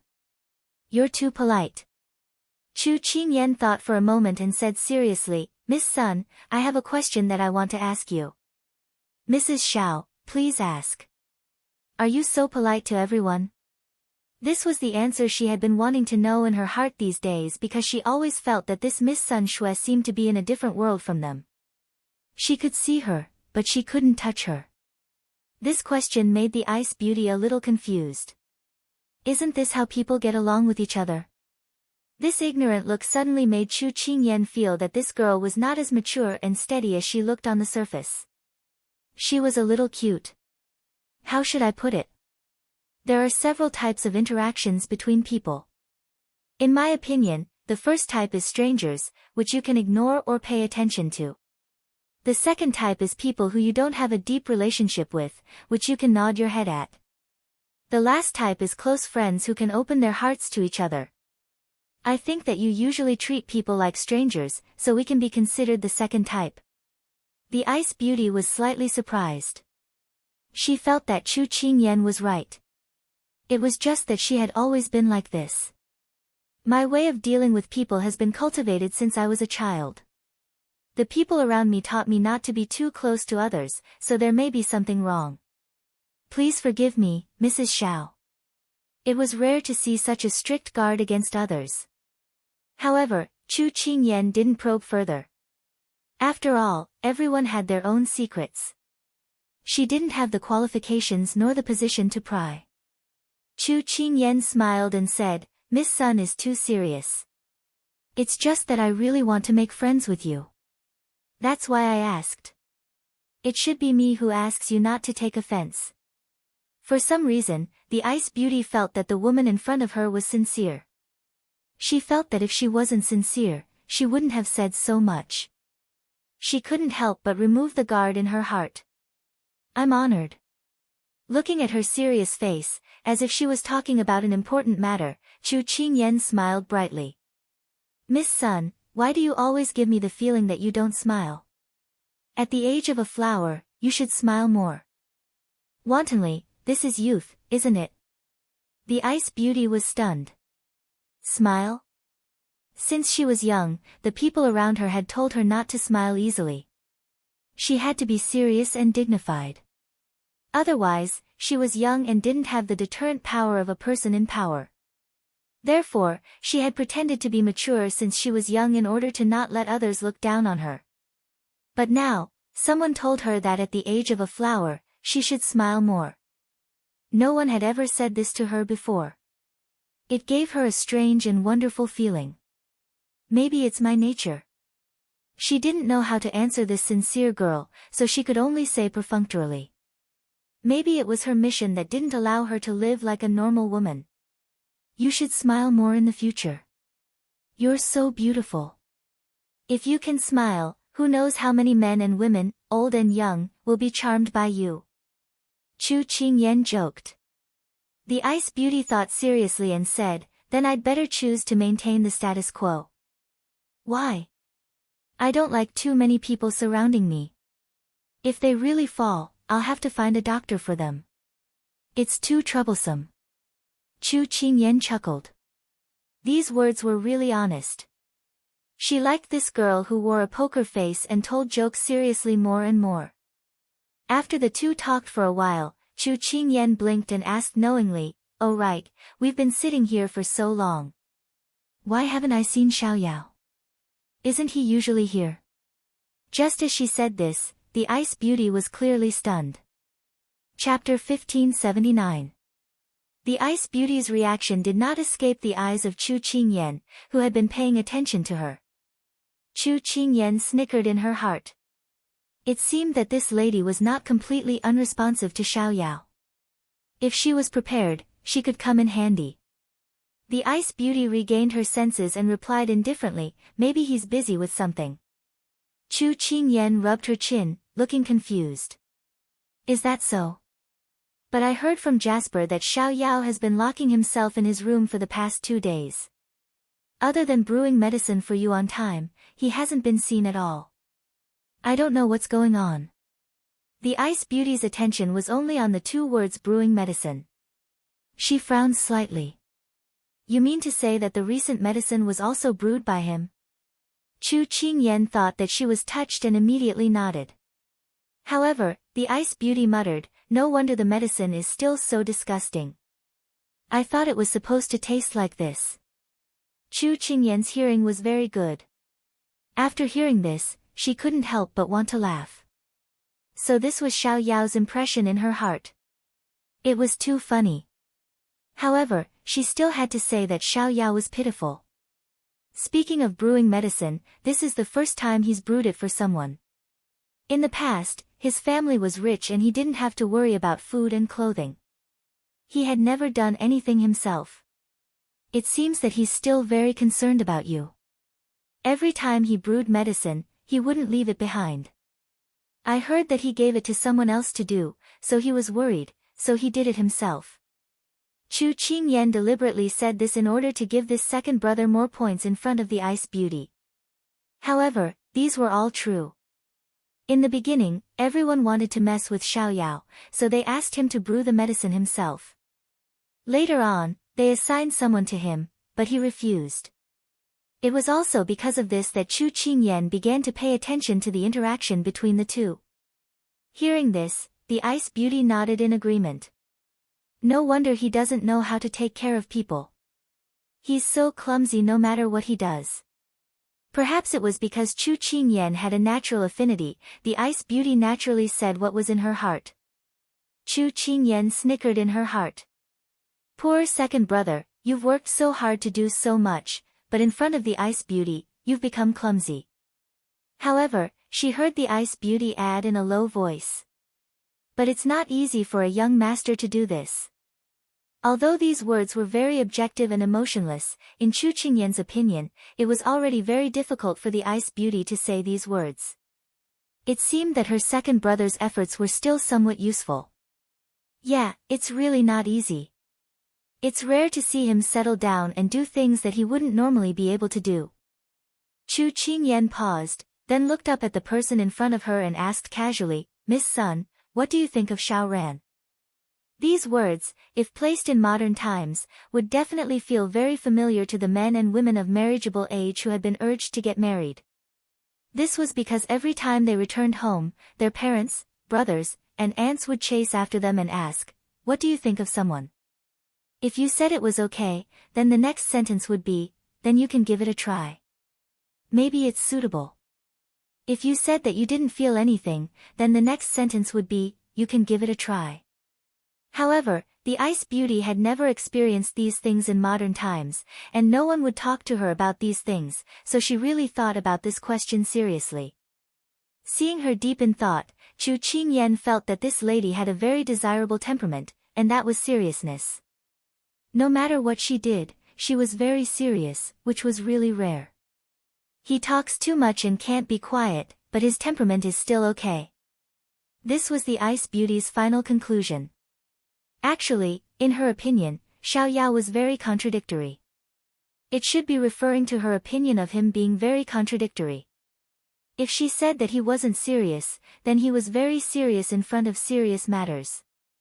If he didn't do things properly, then it depended on what the matter was. Therefore, she couldn't say anything and could only pick out a few problems to talk about.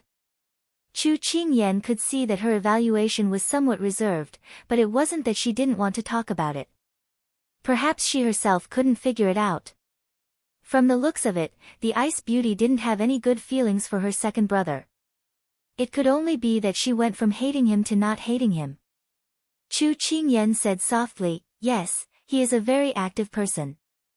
Maybe it's because he suffered too much in the past that he tried hard to make his life more interesting and not so dull. Bitter? The Ice Beauty was a little surprised.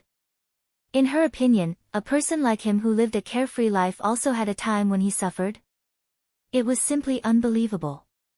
Being curious about a person was the beginning of feelings. Chu Qingyan's eyes flashed with a trace of craftiness, but it quickly disappeared. She nodded, you can't tell, right? You must be thinking that a rich family's son like him definitely hasn't suffered much. It's just that you can't just look at the surface of people. Sometimes, what people want to see is just a side that they want others to see. As for the real things, they need time and energy to slowly unearth them. I can only say this much about Xiao Yao. After all, I'm only his sister-in-law, so it's not good for me to reveal too much. But if you want to know, you can ask him himself. Just as Chu Qingyan finished speaking, she saw her big ice block walking towards her. He was clearly walking slowly, but in the blink of an eye, he was in front of her. I've brewed the medicine for you. Go back and drink it while it's hot. Xiao Su held her hand and helped her up. Chu Qingyan was slightly surprised, why did you brew it yourself? I don't feel at ease leaving it to others. Xiao Su nodded slightly to the Ice Beauty, then held his wife's hand and left. The Ice Beauty was originally shocked by Chu Qingyan's words, but when she heard the conversation between the two, her heart trembled slightly. Suddenly, a subtle change occurred in her heart.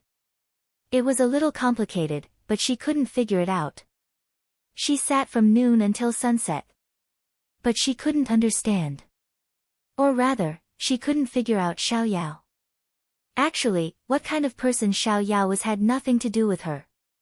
But she had a problem in her heart, so she had to analyze it clearly. Otherwise, she would feel uncomfortable. At this time, the maid had prepared dinner and invited her back to her room for dinner. She raised her eyebrows slightly, suddenly wanting to see Xiao Yao. Leave it. An hour later, the maid brought the medicinal soup. She still said, leave it. 2 hours later, someone couldn't sit still anymore. Xiao Yao hurriedly pushed open the door to her room with a look of anger on his face. His gaze swept across the untouched dishes on the table, as well as the medicine that had already lost its temperature. Finally, his gaze landed on the woman who was sitting upright on the chair with an indifferent expression. He had a feeling of resentment towards iron for not becoming steel. He walked in front of her, restraining his anger, and said, why didn't you eat dinner? It doesn't look appetizing. He continued to take a deep breath, then why didn't you drink the medicine? It doesn't look appetizing either.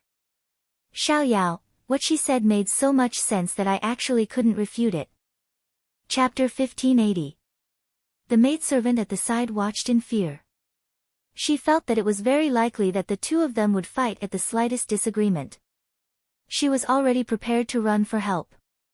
However, the next scene made the maidservant so dumbstruck that she even forgot to retract her leg. Xiao Yao took a deep breath and the anger on his face dissipated in an instant. He recovered his usual carefree and elegant demeanor. With a clear smile in his eyes, he said gently to the ice beauty, "Since the food doesn't suit your taste, I'll get the kitchen to make it again. Tell the servants what you like. As for the medicine, I'll make another bowl for you." In his words and actions, there was a gentleness and pampering that even Xiao Yao himself didn't notice. She originally thought that this fool would explode in front of her like a bomb, but she didn't expect that it would become like this in the blink of an eye. It was as if she wasn't making things difficult for him just now, but was discussing with him what to eat tonight. Before the ice beauty could react, Xiao Yao had already turned around and instructed the maidservant. Then, he really left to make the medicine. "Hey, you," the ice beauty subconsciously called out to him. Xiao Yao turned around and looked at her. He corrected her, "Didn't I emphasize to you many times that my name isn't He? I have a name." After saying that, he didn't say anything else and quickly walked out of the door. This troublemaker hadn't taken her medicine for more than 2 hours. He had to hurry and make it. The ice beauty looked at his departing figure with a strange feeling in her heart. Her actions this afternoon were intentional. It was also the first time she had done it. Because of her identity and her past experiences, she didn't allow her to do such a thing. Today, she just wanted to lure him out. Perhaps someone would ask, wouldn't it be more convenient and faster to get someone to call him? But she had never lowered her voice. Even though she knew that he was angry with her, she couldn't lower herself to compromise with him. So she chose this method. She didn't need to take the initiative to find him, but could also make him appear himself. But at this moment, the ice beauty suddenly thought that if Xiao Yao didn't care about her and didn't care about her matters, he didn't need to care about her life or death. She became a little confused. She didn't know what the meaning of her actions was. For so many years, she had never done such a childish thing. She had always been decisive and rational. "Miss Sun, where are you going?" The maid's voice sounded anxiously, pulling the ice beauty back to reality. Only then did she realize that she had already walked to the door. "Miss Sun, you should stay in the room and wait for second young master Xiao to come back. Otherwise, young master will be anxious if he can't find you when he comes back." The maid saw that she had stopped and immediately said, "Anxious? Worried about her?" Ever since she was young, no one had ever been worried about her other than her parents. The ice beauty narrowed her eyes and said, "I want to find him." The maidservant's eyes lit up. Could it be that Miss Sun was enlightened and finally knew how to care for second young master Xiao? She quickly led the way. "Miss Sun, this way. Second young master Xiao is in the kitchen." The ice beauty felt that the maid's sudden enthusiasm was a little abnormal, but this was not within the scope of her concern. The two of them turned into the corridor and walked for some distance before they saw the kitchen in the corner of the house. When they arrived at the entrance of the kitchen, the maid asked a chef who walked out, "Where is second young master Xiao?" "Second young master, he is brewing medicine in the back. I wonder which lady is so lucky to be able to get second young master to personally serve her." The chef pointed in a direction and said with a smile. The maid smiled and looked at the ice beauty behind her. Then, she led her around the kitchen and walked to the back. When the two of them walked to the corner, the ice beauty inadvertently looked over and happened to see that person squatting on the ground without any care for his image, blowing at a stove. At this time, the sky had gradually darkened and the surroundings seemed to be covered with a layer of black cloth. Only the flickering flames of the stove illuminated that serious handsome face. This scene was completely different from what she had imagined. She had thought that he was just saying it and that he would not really help her brew the medicine. Seeing it with her own eyes, she was even more shocked. The ice beauty suddenly did not dare to go forward and disturb him. The maid wanted to call out to him, but the ice beauty immediately raised her hand to stop her and let her leave first. The maid looked at the two of them and laughed mischievously, looking as if she knew what was going on. Then, she skipped away. At this time, a chef walked out with a hungry stomach and a toothed club-like thing in his mouth. He walked to Xiao Yao's side and stretched out his neck to look at the stove. Then, he laughed heartily and said, "Second young master, your skills in brewing medicine are getting better and better. Of course, don't you know who I am?" What I learn. The reply was still Xiao Yao's arrogant tone. The ice beauty muttered in her heart. Why is this person's words so annoying? Isn't he afraid that others will look down on him? The chef chuckled, unaffected by his boastful tone. He sincerely raised his thumb and nodded. It's indeed not bad. Oh right, your palm was scalded 2 days ago. Are you all right now? Xiao Yao waved his hand indifferently. It's just a small injury. It's nothing. That chef nodded and taught a few emergency treatment methods for scalded injuries. Then, he walked back with a hungry stomach. After a while, a pair of woman's shoes appeared in front of him. Xiao Yao thought it was the maid and said without raising his head, "Wait a little longer. The medicine won't be done so quickly." "It's me." A calm and familiar female voice sounded. Xiao Yao was stunned for a moment before slowly raising his head. White clothes and a beautiful woman looking around. The lights behind her gradually lit up. It was a scene of waning beauty. Nothing could be more beautiful. Fixed in Xiao Yao's eyes, it became the most beautiful scene of his life. Why are you here?" Xiao Yao stood up abruptly and almost tripped over the firewood beside him. Fortunately, he was nimble and didn't let the firewood sweep the stove. The ice beauty stood at the side and watched him tidy up in a flurry. Clumsy. Hearing this, Xiao Yao couldn't help but calm down. He rubbed his forehead. This was how the two of them really got along. He tidied up, patted his hands and straightened his back. He looked at her openly and asked again, "Weren't you in the room? Why did you come over?" The ice beauty said indifferently, "The room was too stuffy, so I took a walk." The first half of the sentence was true, but the second half needed to be scrutinized. Xiao Yao didn't believe that she could casually walk here. This was the most remote place in the residence. Thinking about how she got angry for no reason before, he had some bold guesses. But when he looked at the person in front of him, he didn't believe that she would do such a childish thing. But for some reason, he still felt a little sweet in his heart. The ice beauty didn't know what he was thinking. She only felt that his expression was a little strange. But he often didn't act according to common sense and she was already used to it. Used to it? When this word flashed in her mind, she couldn't help but be at a loss. Why was she used to someone who had nothing to do with her? Chapter 1581. The furnace was still sizzling, but he didn't have to look at it anymore. Xiao Yao casually found a step and sat down, his gaze never leaving the furnace. The ice beauty looked at him sitting on the ground. He didn't put on any airs that a young master should have. It was just like how he and Chef were chatting and joking around. She suddenly couldn't understand this person. It seemed that every time she saw him, he gave off a different feeling. Although he was always rather stupid. Sometimes, what people saw was just a side that they were willing to let others see.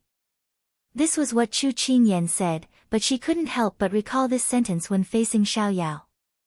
Xiao Yao was just about to ask her to go back first and not stay here with him in the cold wind when he felt her sit down beside him. He was instantly flattered. Wasn't this ice beauty always hard to serve and hard to get close to? Why was she acting so strange today? The ice beauty didn't give him time to think.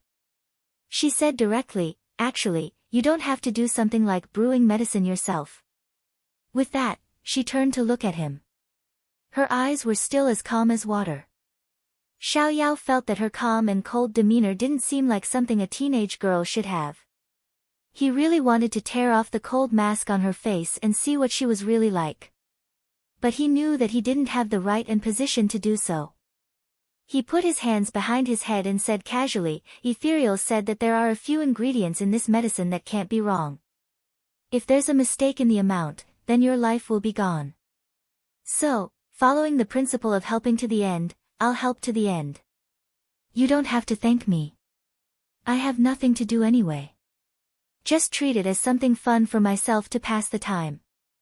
If it was anyone else, they would definitely be disgusted by his words. Anyway, it wouldn't leave them with any feelings of gratitude. If she didn't know him well, she would probably think so too. But after spending time with him, she knew that he was a person who said that he didn't care, but would do something very seriously in his heart. You don't mean what you say. This was her evaluation of him. Xiao Yao was stunned. Then, he touched his nose. Why didn't this person leave any leeway for others? Aren't you the same? He didn't mean to refute her. He just felt that compared to him, she was more of a person who didn't know how to express herself. But what was rare was that he actually got an answer from her. I'm already used to it, the Ice Beauty said indifferently. Then, she looked past the eaves and into the sky. This answer carried a desolation and loneliness that did not match her age. It made one's heart ache and want to pity her. This was Xiao Yao's current mood. I'm curious. What kind of environment did you grow up in? This was the first time he couldn't help but ask about her past after so many days. The Ice Beauty lowered her eyes. It's just an ordinary environment. There's nothing much to say. The rejection was obvious. Xiao Yao was tactful and didn't ask further. He just felt a little disappointed in his heart. What about you? Sensing that he seemed a little down, the Ice Beauty also felt that her answer was too heartless and direct. She couldn't help but take the initiative to ask. Hearing this, Xiao Yao put down his hands, one hand on his knee, and the other on his knee, holding his chin. There was a faint light in his eyes. Compared to your ordinary appearance, I can't explain it in a few words. Tell me about it, she said. Xiao Yao chuckled. It's all in the past. There's nothing to say. He wasn't calculative about her not being honest just now, but he really felt that there was nothing to say about the past. Whether it was the shadow of his childhood or the struggle at death's door when he grew up, it was all in the past and buried in his memory. Now, the nightmare was over, and he had started a new life. Suddenly, she felt that he was also a person with a story, and the degree of sadness in it was no less than hers. Just when she felt that she could control herself a little in the future and not be so vicious to him. However, the person she pitied took a bowl of corn and lean meat porridge out of nowhere and put it in front of her with a smile. You haven't eaten dinner yet, right? Fill your stomach first. Medicine can only be drunk after you're begging. Looking at him acting as if nothing had happened, the sympathy and pity she had for him just now was stuck in her chest. She didn't know whether to go up or down, but her body reacted before her rationality. When she came back to her senses, she had already taken the bowl with one hand and a spoon was stuffed into her other hand. You. She hesitated for a moment, not thinking of what to say. Xiao Yao pointed at himself, his head full of confusion. What about me? I've already eaten. After his interruption, she finally thought of what to say. You look so happy every day. Don't you have anything to worry about? Actually, what she wanted to say was, you can be happy whether you're happy or unhappy. Don't you think it's tiring? Her personality was like a pool of stagnant water, and her life was like a pool of stagnant water. No matter what happened, it couldn't stir up any waves. On the other hand, Xiaoran was just like her. She was lively every day, unlike her lifeless self. She was always able to discover insignificant surprises in her life. For example, the jasmine in the yard had bloomed, a gopher hole had appeared in the ground, ants were carrying leaves and running. There were too many to count. She really couldn't understand how people could live like this. Xiao Yao was stunned by her question at first, but then he lowered his eyes and chuckled softly. There's no other way. If you've tried it, when you were 2 or 3 years old, you were locked in a dark room for 7 days and 7 nights. There was no food, no water, and no one to accompany you. It was dark everywhere, as if you were the only one left in the world. When you came out, you would feel that even the sound of the wind and rain was like the sound of nature. The ice beauty subconsciously looked at him, but he had his head lowered. His face was cast by the trees, so she couldn't see his expression clearly. But her heart clenched at this moment. Because you've tasted the darkest silence in the world, you'll be afraid in your heart. You'll be afraid of being alone. So from then on, I'll go wherever it's lively. If I can laugh, I won't cry. If I can walk freely, I won't stay in one place forever. Because I'm afraid. I'm afraid that once I'm quiet, I'll return to that dark imprisonment. I'll be alone. No matter how much I knock on the door, no one will care about me. No one can save me, and no one will save me. It's like you've been abandoned by the world, like a walking corpse. Although his voice was very calm and didn't have any ups and downs, unlike his usual unruly manner, it made people more keenly feel the impact of that experience on him. At this moment, the ice beauty could suddenly empathize with Chu Qingyan's words. You really can't judge a person by their appearance. Chapter 1582. Who would be so hateful as to lock up such a young child and not give her food or water? The physical torture was secondary, the most important thing was the destruction of her spirit. It was simply insane. Even if she didn't starve to death and came out alive, even if she wasn't crazy, she would still be mentally retarded or filled with hatred towards the world. But in front of her, the Xiaoyao she knew from the beginning had never shown any of these emotions. On the contrary, he was more positive and optimistic than ordinary people, as if he always lived in a carefree life. However, only today did she know that he smiled because he didn't want to become cold-blooded. He lived in a lively and prosperous life because he didn't want to return to that period of darkness. Suddenly, she thought that she wasn't the only one who had such a difficult life. But when they encountered the same situation, they adopted a different attitude towards life. She was a little envious. She suddenly wanted to comfort him, but she was the stupidest person and had never done this kind of work before. However, the person who was supposed to be sad suddenly said, "Hey, the soup is ready. Wait a moment, while you're still here, I'll serve it to you." With that, Xiaoyao immediately ran into the kitchen to get a bowl. By the time she reacted, he was already pouring the soup through a wet cloth. The ice beauty suppressed the urge to twitch the corner of her eyes. This person's healing ability was quite fast. However, the Xiaoyao in front of her had a serious expression and his movements were skillful, as if he was doing something extremely important. She actually felt that this person was quite pleasing to the eye. If Xiaoyao knew that his self-proclaimed peerless handsome appearance was only pleasing to the eye in the ice beauty's eyes, he would definitely vomit 3 liters of blood. After a while, the bowl of medicine was in front of her. Drink it while it's hot, otherwise it will turn cold later. However, her gaze didn't stop at the bowl of medicine, but was attracted by his hand. Xiaoyao teased, "I know my hand is very good looking, but it can't heal your injury. Drink it quickly." As he spoke, he even blew on her hand. He was so considerate, even Xiao Su, as an older brother, had never seen such a considerate person. The ice beauty pointed at the scar on his hand and looked up at him. "Your injury? Oh, I was accidentally scratched by a tree branch a few days ago. It's not a big deal," Xiaoyao said carelessly. The ice beauty didn't believe him and exposed him. "No, this is a burn." Xiaoyao raised his eyebrows. Today, the ice beauty had changed her character of cherishing words like gold and was actually concerned about him. Could it be that the moon rose from the west? Thinking in his heart, he really went to look at the moon in the sky. All right, it is indeed a burn. He didn't feel conflicted and admitted it straightforwardly, thinking that this way, she would probably feel that he was taking care of her.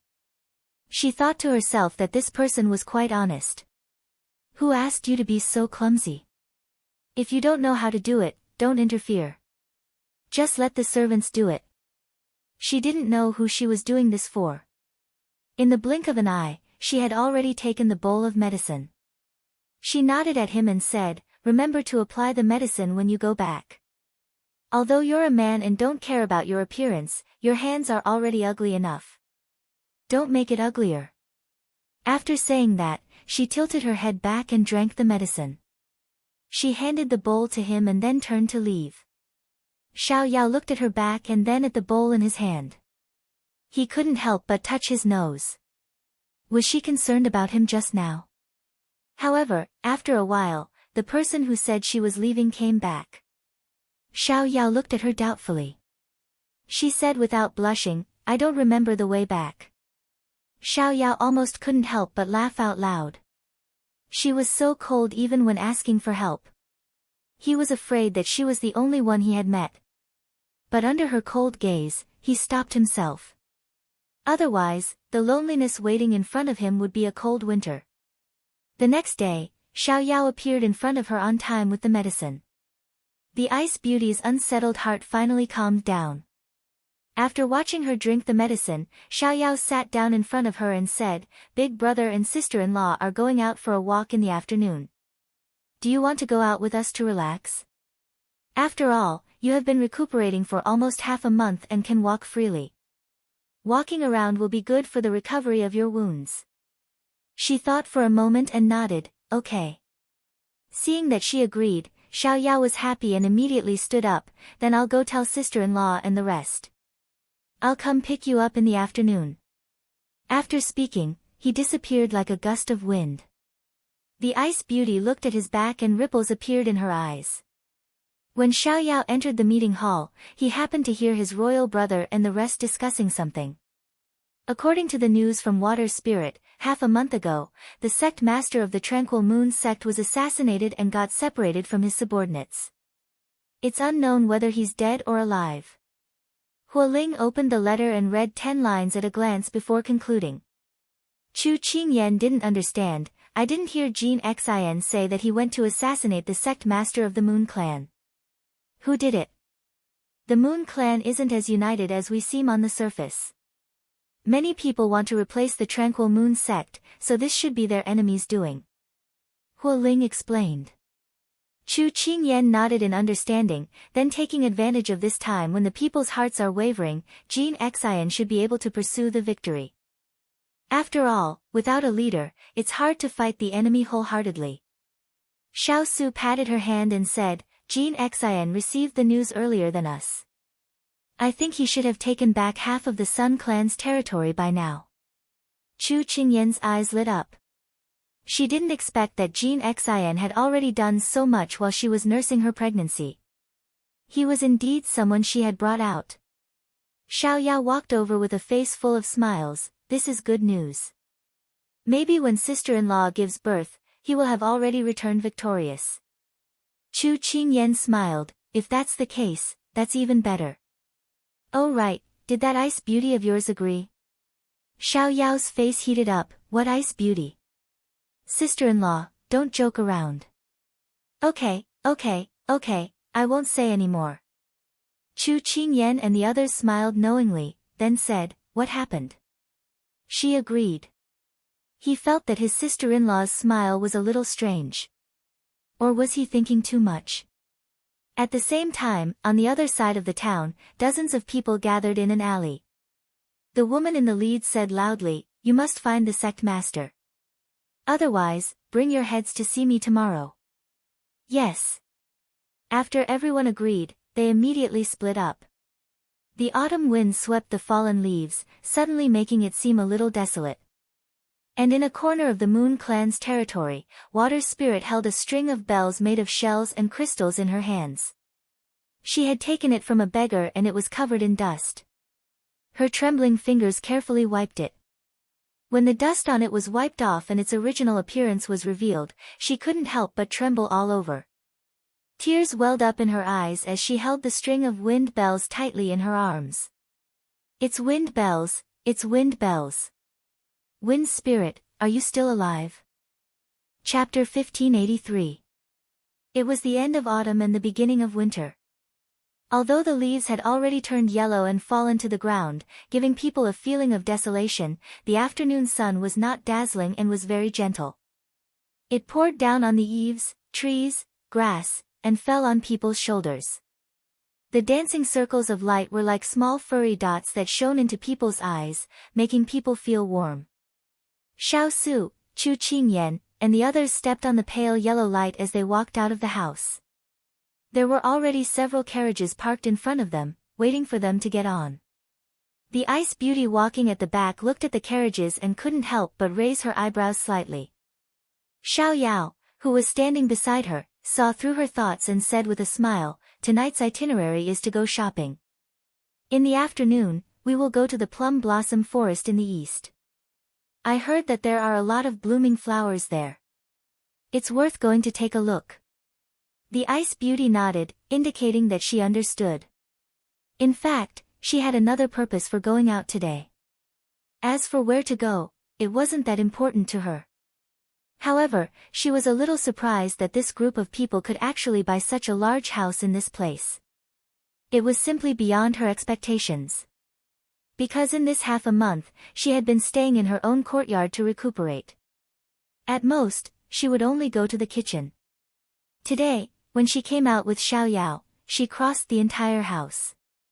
Only then did she know how big the house was. Moreover, when she left the house, she also found out that it was located in such a bustling area. Her gaze swept over Xiao Su and the others, only then did she pay attention to their clothes. When she found that Chu Qingyan's shoes were all made of golden silk, she was a little uneasy. This kind of golden silk didn't exist among the common people. Even if it was her own, it was impossible for her to be so extravagant as to use it to make shoes. She once again doubted their identity.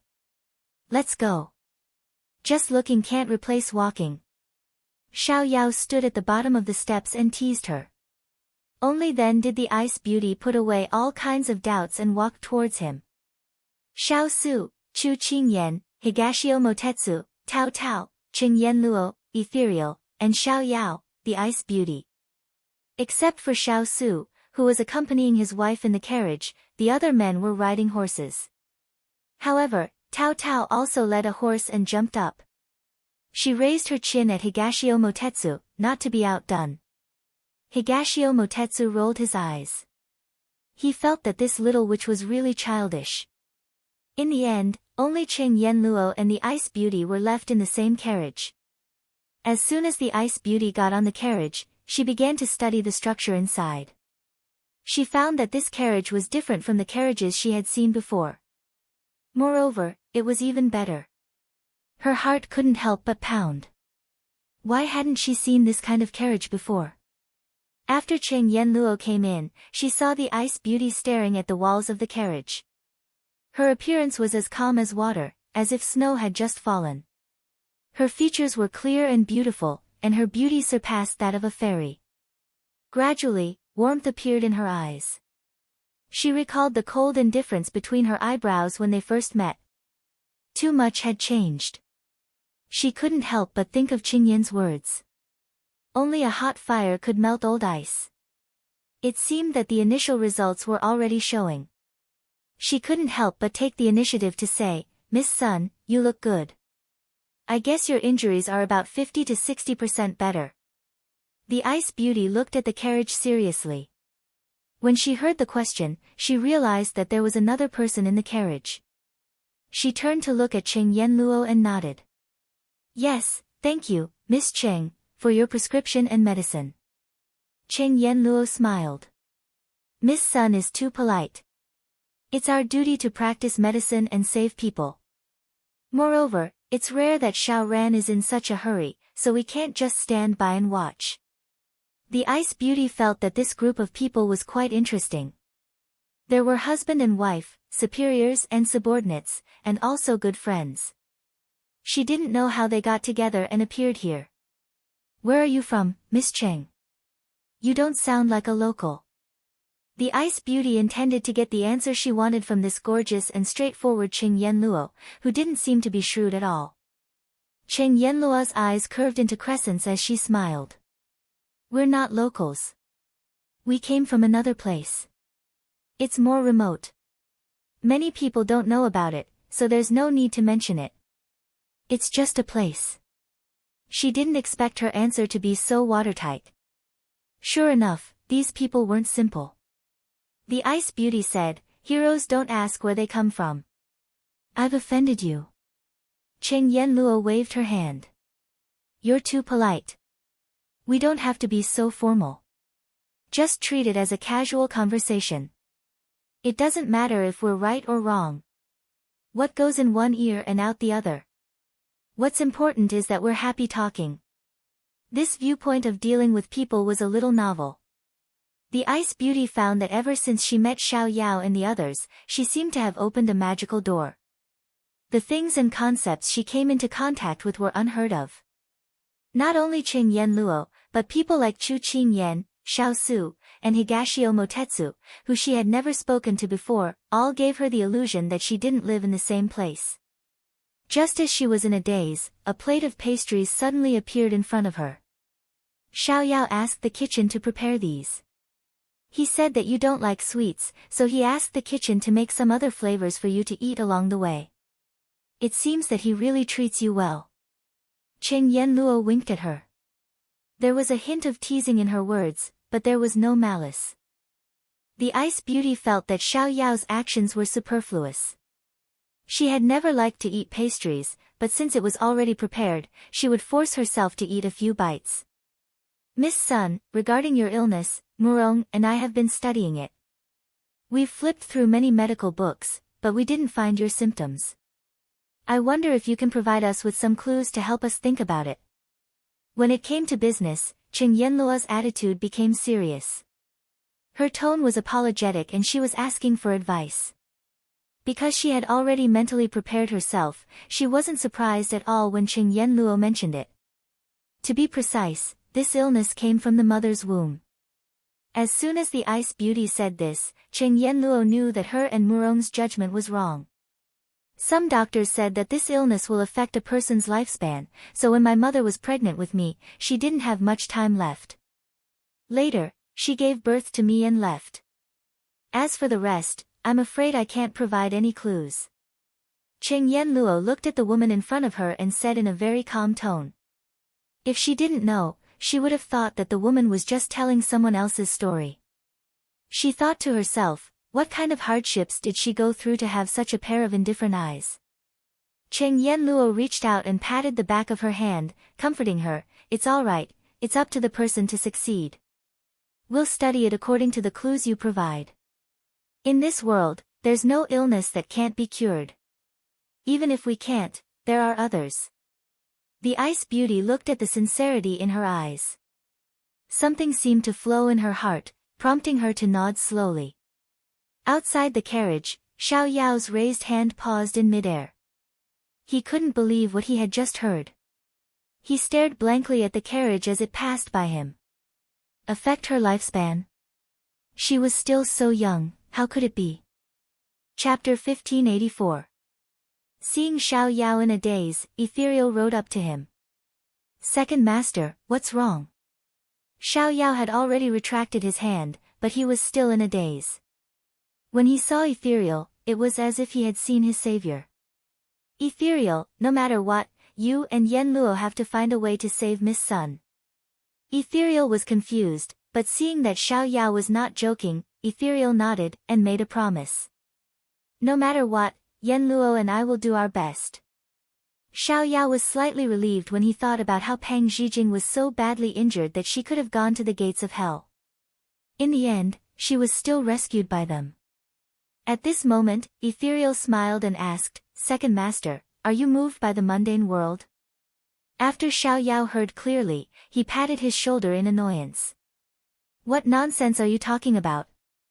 We're lagging behind. With that, he whipped his horse and chased after them. Ethereal shrugged and followed closely behind. At this time, Tao Tao, who was riding on a horse, looked at the person in front of him who was leisurely swaying back and forth. A wicked idea came to his mind, and he whipped his horse. As expected, the horse was frightened and immediately began to gallop wildly. Higashio Motetsu did not expect her to do this. His eyebrows twitched as he steered the horse. He tightened his grip on the reins and quickly made the horse obedient. He turned to look at the instigator, fuming. You did this on purpose? Tao Tao nodded generously. Yes, I did it on purpose. What can you do to me? Higashio Motetsu had the urge to tear her apart after doing something bad and provoking him. You've got guts. Chu Qingyan, who was in the carriage, couldn't help but laugh when she heard this. Wasn't it all because he had spoiled her? You didn't answer me when I called you just now. Tao Tao looked like a displeased baby. Higashio Motetsu was so angry that he laughed. I have to hand it to you for this lousy reason. You teased me when I didn't answer you. Are you not going to chase me down if we break off our friendship tomorrow? Unexpectedly, Tao Tao really touched his chin and considered the feasibility of this matter. This is not impossible. Higashio Motetsu felt that communicating with her would make him faint at any moment. Forget it, a good man did not fight with a woman. He did not want to argue with her, so as to avoid losing his dignity. But a certain someone couldn't stop for even a moment. Once he stopped, she immediately came back again and rode her horse to his side. Come, let's have a competition to see who gets there first. How about it? Benefits? Higashio Motetsu raised his eyebrows. He was really a person who always talked about benefits. Tao Tao despised him in her heart, then crossed her arms and said, the loser will be at the mercy of the winner. How about that? Higashio Motetsu glanced at her. It seems that you are very confident in your writing skills. Of course. How about it? Do you want to compete? Fine, let's do it. Who's afraid of who? But you better be prepared to cry. Stop pretending to be a hero. We'll see soon. The two of them stood side by side on the road. When the password was given, the two of them were like arrows released from bowstrings, flying forward quickly, raising a cloud of dust and fallen leaves. The Ice Beauty sat by the window, just in time to see the two of them leave like the wind. She couldn't help but calm down for a while. At this moment, Cheng Yenlua's laughing voice sounded in her ears. These two are like a pair of enemies. Wherever they go, there will be a lot of noise. Enemies? The Ice Beauty was puzzled. Cheng Yenlua retracted her gaze and looked at her. Qing Yan said that the Ice Beauty had a high IQ but an extremely low EQ. She was afraid that she was not enlightened about the feelings between men and women, so she didn't feel anything when Xiaoyao took care of her. She couldn't help but feel a little sorry that Xiaoyao met this Ice Beauty, so she took the trouble to explain. This pair loves and hates each other. Tao Tao is eccentric and doesn't play by the rules. She is not interested in anything, and her favorite thing is to pester young Master Dongting. Young Master Dongting is unruly and doesn't like to be restrained. So you can imagine how they usually get along. The Ice Beauty nodded, but still asked, but I see that although they are noisy, they are quite harmonious. Cheng Yenluo smiled when she heard this. This person's observation skills were not bad. She nodded in agreement and said, you are right. Although young Master Dongting seems to be very impatient on the surface, if you look carefully, you will find that he is accommodating Tao Tao in all aspects. But maybe the two of them didn't notice. They didn't notice. The Ice Beauty was even more confused. If anyone noticed, do you think they would still be in such a hazy state? Cheng Yenluo winked at her, indicating that her knowledge was still shallow. The Ice Beauty was stunned. There were so many ways to do this. It was not as simple as the 5 elements and 8 trigrams. She wasn't someone who liked to pry into other people's affairs, but these people were too mysterious. She didn't know if they would affect the Yu clan, so she couldn't pry too openly. She could only beat around the bush. However, the results she obtained along the way seemed to be useful, but it was useless. The Ice Beauty didn't know if these people really had no problems, or if they were too good at hiding. If Chu Qingyan knew what she was thinking, she would probably find it funny. It was true that they were in opposition to the Yu clan. However, it was also true that they were here in the name of having fun and didn't interfere in the war between the Sun clan and the Yu clan. Therefore, it was normal that the Ice Beauty couldn't find out. Time passed in the midst of chatting and fooling around. Soon, the group arrived at the intersection of the plum forest. Everyone dismounted and got off the carriage. As soon as the ice beauty landed, she saw Xiao Su carrying Chu Qingyan off the carriage.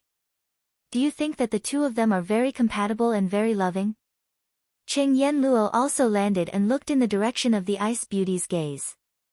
The ice beauty nodded. I thought that he was a cold-hearted person, but I found that when he was facing Madame Xiao, he seemed to become a different person. The way he carried her off the carriage was very gentle, like the wind caressing a feather. Cheng Yenluo chuckled. The ice beauty looked at her in confusion. You are wrong. He has always been like this. It's just that Qing Yan's appearance brought out the gentleness in his heart. Have you heard of the tenderness of an iron man? That's what it means. After Cheng Yenluo's explanation, she seemed to understand. But since it's the first 3 months of pregnancy, why is she out and about? Isn't it more dangerous? Because someone spoils her to the heavens. If Qing Yan hadn't wanted to go out and walk, Xiao Su wouldn't have let her go out. However, Xiao Su only made this decision after he understood her physical condition. This second child was much more stable than the previous one, so it was good for her to walk around. At this moment, Tao Tao walked over with a dejected look on her face. When Chu Qingyan saw her dejected look, she couldn't help but laugh. Didn't you go to the horse race? Why do you look so bitter? Did Dongting bully you? Tao Tao looked at her pitifully and opened her mouth to complain. However, she suddenly thought of something and could only say, meow meow. Everyone was confused when they heard this. What was going on? Chapter 1585. Chu Qingyan was confused by Tao Tao's meowing. She was amused and concerned. Tao Tao, what's wrong with you? Is your throat uncomfortable? Tao Tao still replied, meow meow. She sounded more aggrieved than before. Just when everyone was confused, a low chuckle attracted everyone's attention. They all turned their heads and saw Higashio Motetsu leisurely walking over with 2 horses with a smug smile. When he walked to Tao Tao's side, he glanced at the little witch who was angry but didn't dare to say anything. He was in a very good mood. This girl lost. The bet is that she can't speak human language today, only cat language. As soon as he finished speaking, everyone was suddenly enlightened. It turned out that this was a new idea that this pair of enemies had come up with. It was really interesting. Thus, everyone held their wives' hands, enjoyed the flowers, and took a stroll. One after another, they dispersed, as if what had just happened was just an extremely small ripple in life. Before Chu Qingyan was led away by her big ice cube, she sympathetically shook Tao Tao's hand. It's unfortunate, but there's nothing I can do. Enjoy your meow life today. Bye. Watching everyone go away, Tao Tao felt depressed, but she had nowhere to vent. She could only stare at the person in front of her. It was difficult for him to ignore such a burning gaze. So Higashio Motetsu turned around and raised his hand to press her head down jokingly. Of course, he controlled his strength well. She couldn't break free easily, and she wouldn't get hurt. Why are you staring at me? Are you unwilling? You can blame yourself for not being as good as others, but you still want to challenge others. You have to accept it even if you don't want to. After saying that, Higashio Motetsu let go of the little witch who was dancing with joy. He led their horses and found a place to tie them up. Tao Tao rubbed her head and watched him leave. She stomped her feet and followed him. Meow meow, translation in cat language, Higashio Motetsu, you're not a man if you win against this girl. Higashio Motetsu patted the sawdust on his hands and responded with a chuckle, you picked the battle yourself. You have to complete the bet even if you have to kneel. This is your choice. Tao Tao was furious. Meow meow. Translation in cat language, do you know what it means to have tender feelings for the fairer sex? Can't you give in to me? Higashio Motetsu picked his ears and took a step to the side. He was almost deafened by the little witch. What are you talking about? I don't understand. Tao Tao's mouth twitched. This guy really knew how to pick a problem. She did not understand. She rolled her eyes and continued to walk forward, meowing non-stop. Cat translation, Higashio Motetsu, you're such a stingy bastard. You're the ugliest among all of us. However, she had only taken a few steps when she felt a chill on her back. A voice that sounded like it was gnashing teeth came from beside her ear. What did you say? Say it again. Things weren't looking good. Tao Tao prepared to flee. Chu Qingyan inadvertently turned her head and saw Tao Tao's feet being lifted off the ground by Dong Ting. Although she didn't know what they were talking about, she found it interesting. Big ice cube, the weather is so good. She turned her head and held the hand of the person beside her. She couldn't help but sigh. Xiao Su looked up. There were no clouds in the blue sky. It was indeed good weather. These flowers look very strange. I've never seen or heard of them before. Xiao Yao followed the ice beauty on the flower path. His gaze fell on the flowers and plants on both sides. He couldn't help but sigh. The ice beauty's footsteps paused because of his words. She turned her head to look at him. There was a strange emotion in her eyes. You mean, you don't recognize these flowers? It's normal. Even if I'm knowledgeable, there are so many flowers in the world. I can't recognize all of them. Xiao Yao answered naturally. He didn't notice that after the ice beauty heard his answer, an inexplicable emotion flashed in her eyes. Although these flowers were a bit expensive, they were the most common flowers in the Ri clan. It wasn't to the extent that he couldn't recognize any of them. Could it be that he wasn't from the Ri clan but from the Yu clan? Xiao Yao didn't hear her speak for a long time. He couldn't help but look at her in confusion. What's wrong? Are you not feeling well? No, let's continue walking. Looking at the delicate person in front of him, Xiao Yao had the illusion that a gust of wind could take her away. He immediately stepped forward and walked to the side of the wind. Sometimes, people inadvertently or subconsciously do things that are the truest thoughts in their heart. Because it was only the beginning of winter, the plum blossoms hadn't bloomed yet. However, there were already flower buds. It wouldn't be long before they could see the proud plum blossoms bloom alone in the cold. The ice beauty stood under a plum tree, giving people a cold illusion of standing proudly. Like the cold plum blossoms in the cold winter, proud and unyielding. The plum blossoms in the forest hadn't bloomed yet, but she had already become the scene of the ice plum blossoms in the forest. Not far away, Xiao Yao held his breath and couldn't help but stare blankly. The ice beauty under the tree felt Xiao Yao's gaze, but there was no killing intent or hostility. So she let him go. She might have gotten used to his gaze. On her left were Chu Qingyan and Xiao Su. The two of them were sitting on a blanket spread out on the ground, drinking tea and playing chess.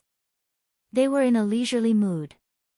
On her right, Cheng Yen Luo and Ethereal were looking at a medicinal herb on the grass, studying its effects.